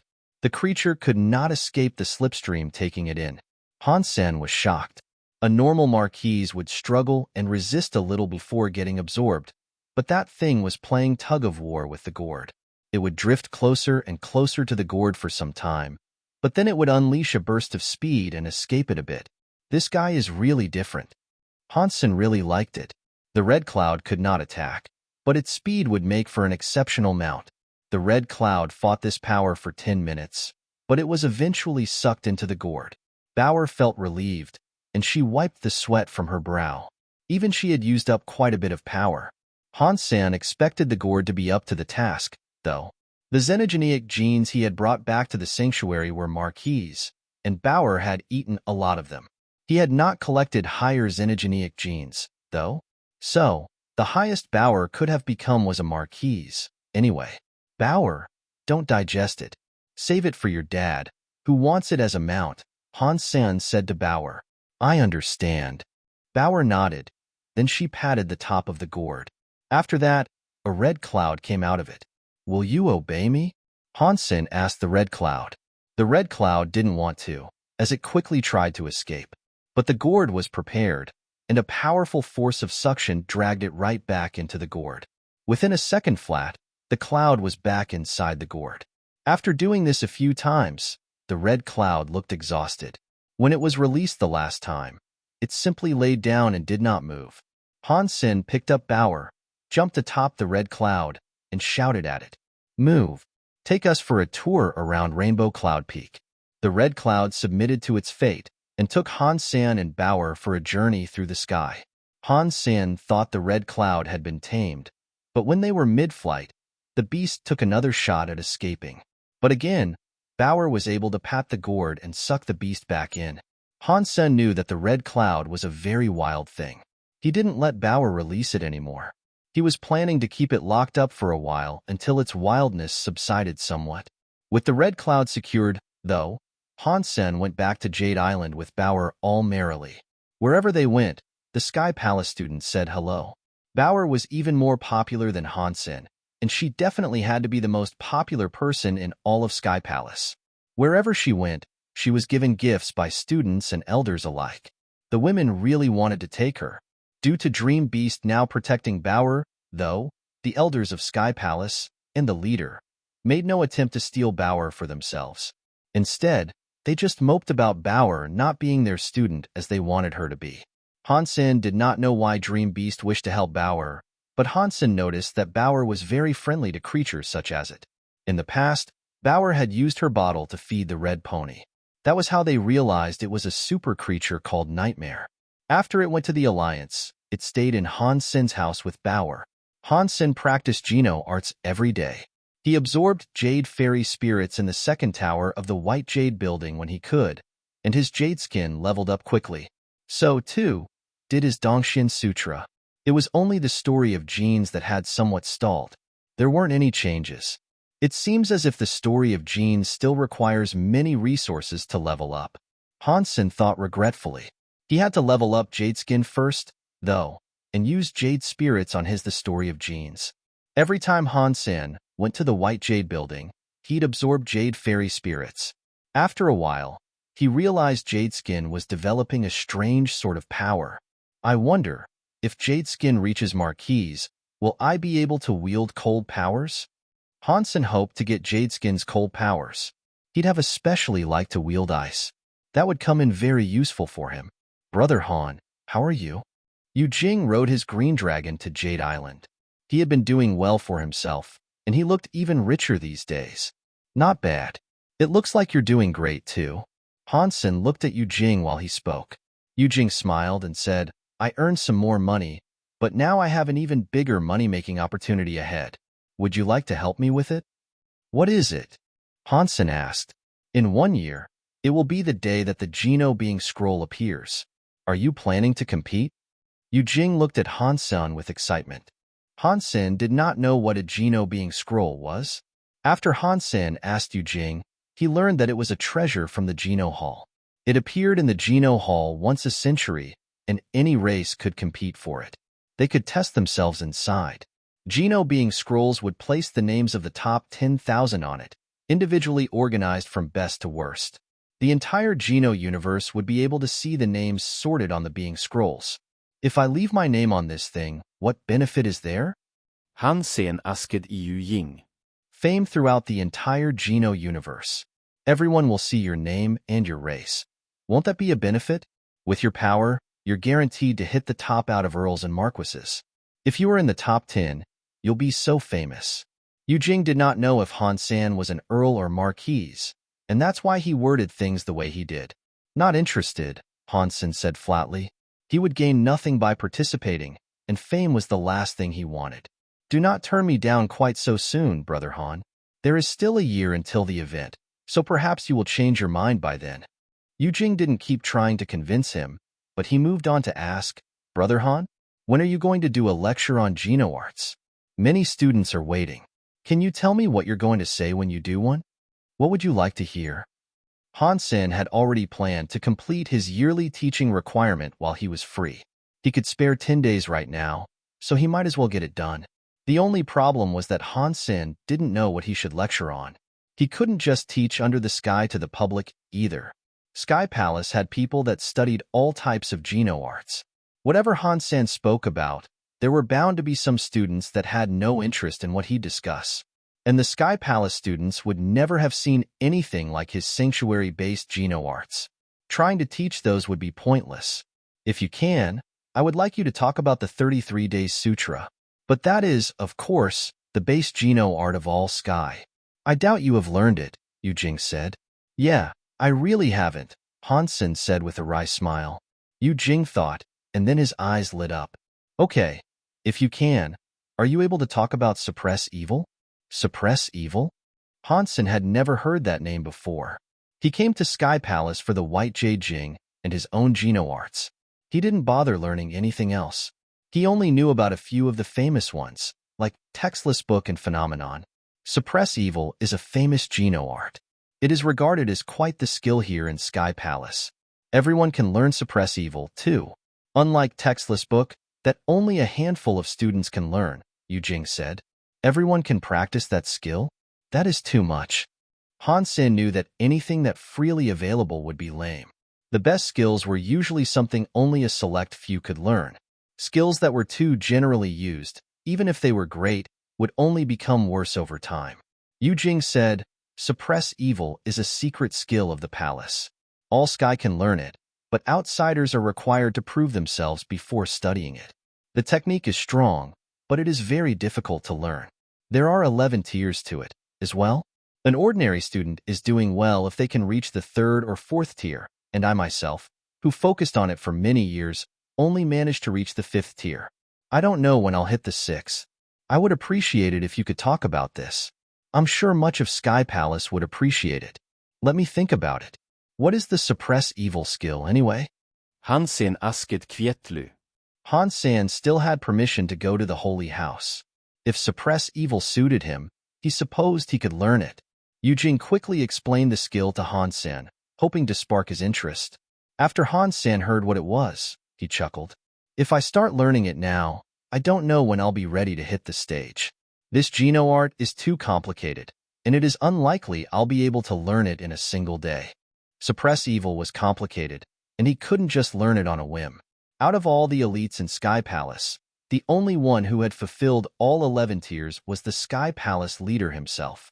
Well, the only person that was still alive, at least. Yu Jing said Suppress Evil had a textbook of 30 million words. It would take a long time to read it, and even longer to practice. Spending one whole year getting to the 1st tier was considered the average. It'd take him a few years if he was to make a speech about it. That is what I was expecting. Suppress Evil is indeed too difficult. I have no teacher, and it is too hard to learn. Yu Jing had a wry smile. After Yu Jing was gone, Han Sen decided to go to the Holy House. He used the last opportunity he had to nab a copy of Suppress Evil. Any of the Sky could learn it, but if an outsider wanted to, they would have to commit to doing a good deed. Han Sen didn't get this genoart so he could lecture on it, though. He developed a personal interest in the skill after hearing what Yu Jing had to say. Suppress Evil did not deal damage. Its power was focused on suppression. It was a rare seal genoart. The turtle technique, which Han Sen had created, was also a seal genoart, and that had proven useful. After finishing turtle, Han Sen had found himself pining for another seal genoart. Up until now, he had yet to find one. That skill could be used from a baron to a deified elite. When your own body became stronger, the technique became better, too. It was very effective when you were deified, and so it was hard to find a skill like that. The skill was split into a book for each tier, and most people could only take one at a time. This rule was intended to prohibit leaks. Fortunately, Han Sen was given permission to take all 11 of them by the Sky Palace leader. After returning to his island, he He started reading through the content thoroughly. It took him a few days to read it all, and it was lucky Han Sen had a good memory. If he forgot what came first, it'd all have been for nothing. This is a powerful Geno art. After Han Sen read it, he found himself starting to like it a whole lot more. Night Ring 12th Street, capital city of Planet Night Ghost. Planet Night Ghost was a planet belonging to Sky Palace. The planet was mostly populated by the night ghosts, however. They weren't a higher race, but they sure enjoyed fighting. They were only active at night, and if it weren't for being nocturnal, they'd have likely left Planet Night Ghost and become a higher race. Their race could not stand the light, and because of this, they were practically stuck on Planet Night Ghost. Under the protection of Sky Palace, however, they were well off. Over the past few months, strange things had begun to happen on Planet Night Ghost. Many night ghosts had been killed, but the perpetrator of the murders was still at large. The entire planet had been scoured to find the murderer, but it was all to no avail. In a certain castle in Night Ring 12th Street, the leader of the night ghosts, Sleepless Duke, was having a meeting with two young men. One of the men looked cold, whereas the other was smiling. He was holding a sweet-looking, 5-year-old girl. Those two young men were Lone Bamboo and Han Sen. They were here to investigate the strange deaths. It was a part of their training. Han Sen hadn't wanted to come, but he was ordered there by the elders. He couldn't refuse the command, and so he had to go there with Lone Bamboo. Han Sen was looking at the female night ghost leader, Sleepless Duke. She had a sexy body, highlighted with tight leather clothing. It revealed her curves as if she was wearing nothing at all. It wasn't long until Han Sen realized the truth. She really wasn't wearing anything. The tight leather clothing wasn't clothes, it was her skin. She had short black hair and eyes. She had black wings like those of a bat, and she had a tail that was like a black whip. It made her look very sexy. She was 2 meters tall, a little taller than Han Sen. She looked very strong. Mr. Lone Bamboo, please find the murderer for us. If this continues, all the night ghosts will be slain. Sleepless Duke growled, anger coloring her voice. Sky Palace was very secretive, and not even the night ghosts knew who Han Sen and Bauer were. They had only heard his name before, but his accomplishments were unknown to them. The night ghosts themselves were quite secretive, as well. Are there bodies? Lone Bamboo asked impassively. Sleepless Duke shook her head. When the victims die, they swiftly degrade into black water. It leaves little in the way of clues to examine. Give me a night ghost that has died recently, Lone Bamboo said. It has been prepared already. The information is here for you. Sleepless Duke pointed to a document on the table while she spoke. Brother Lone Bamboo, you can handle this. I will go stretch my legs with Bauer. Han Sen waved at Lone Bamboo, and then he went outside for a walk. Sir, why don't I send a guard to accompany you? Sleepless Duke did not know Han Sen, but she still stood up and made him the offer. It's okay. I'll be all right walking around Night Ring 12th Street. Han Sen walked straight out of the Duke Manor with Bauer without waiting for a reply. Planet Night Ghost had no sun, so the entire planet was very cold as a result. But there was no water, either, so there was no ice on the planet's surface. The only things Han Sen could see were castles built from dull, gray rock. The night ghosts were a very hardy race. They did not need food or water, and they could gain energy from the dark. It worked to charge them. They were not afraid of high temperatures or low temperatures, and neither did they require oxygen. The only thing they were afraid of was the light. It blurred their vision, and if it was intense enough, it would permanently blind them. Aside from that, it wasn't too bad, though. All the night ghosts were xenogeneics, and they were BOM as barons. Their blood was very good, and many high races weren't as powerful as they were. They were limited by their obvious Achilles heel and their lack of resources. Their strongest member was just a duke, too. There wasn't a single king amongst them. The whole planet was dark. Only the starlight flowed across the castles, casting faint shadows across the ground. As he walked, Han Sen got the sense that there were monsters lurking in the dark. Night ghosts were good at killing in the dark, but over the past few months, 20 of them had been murdered.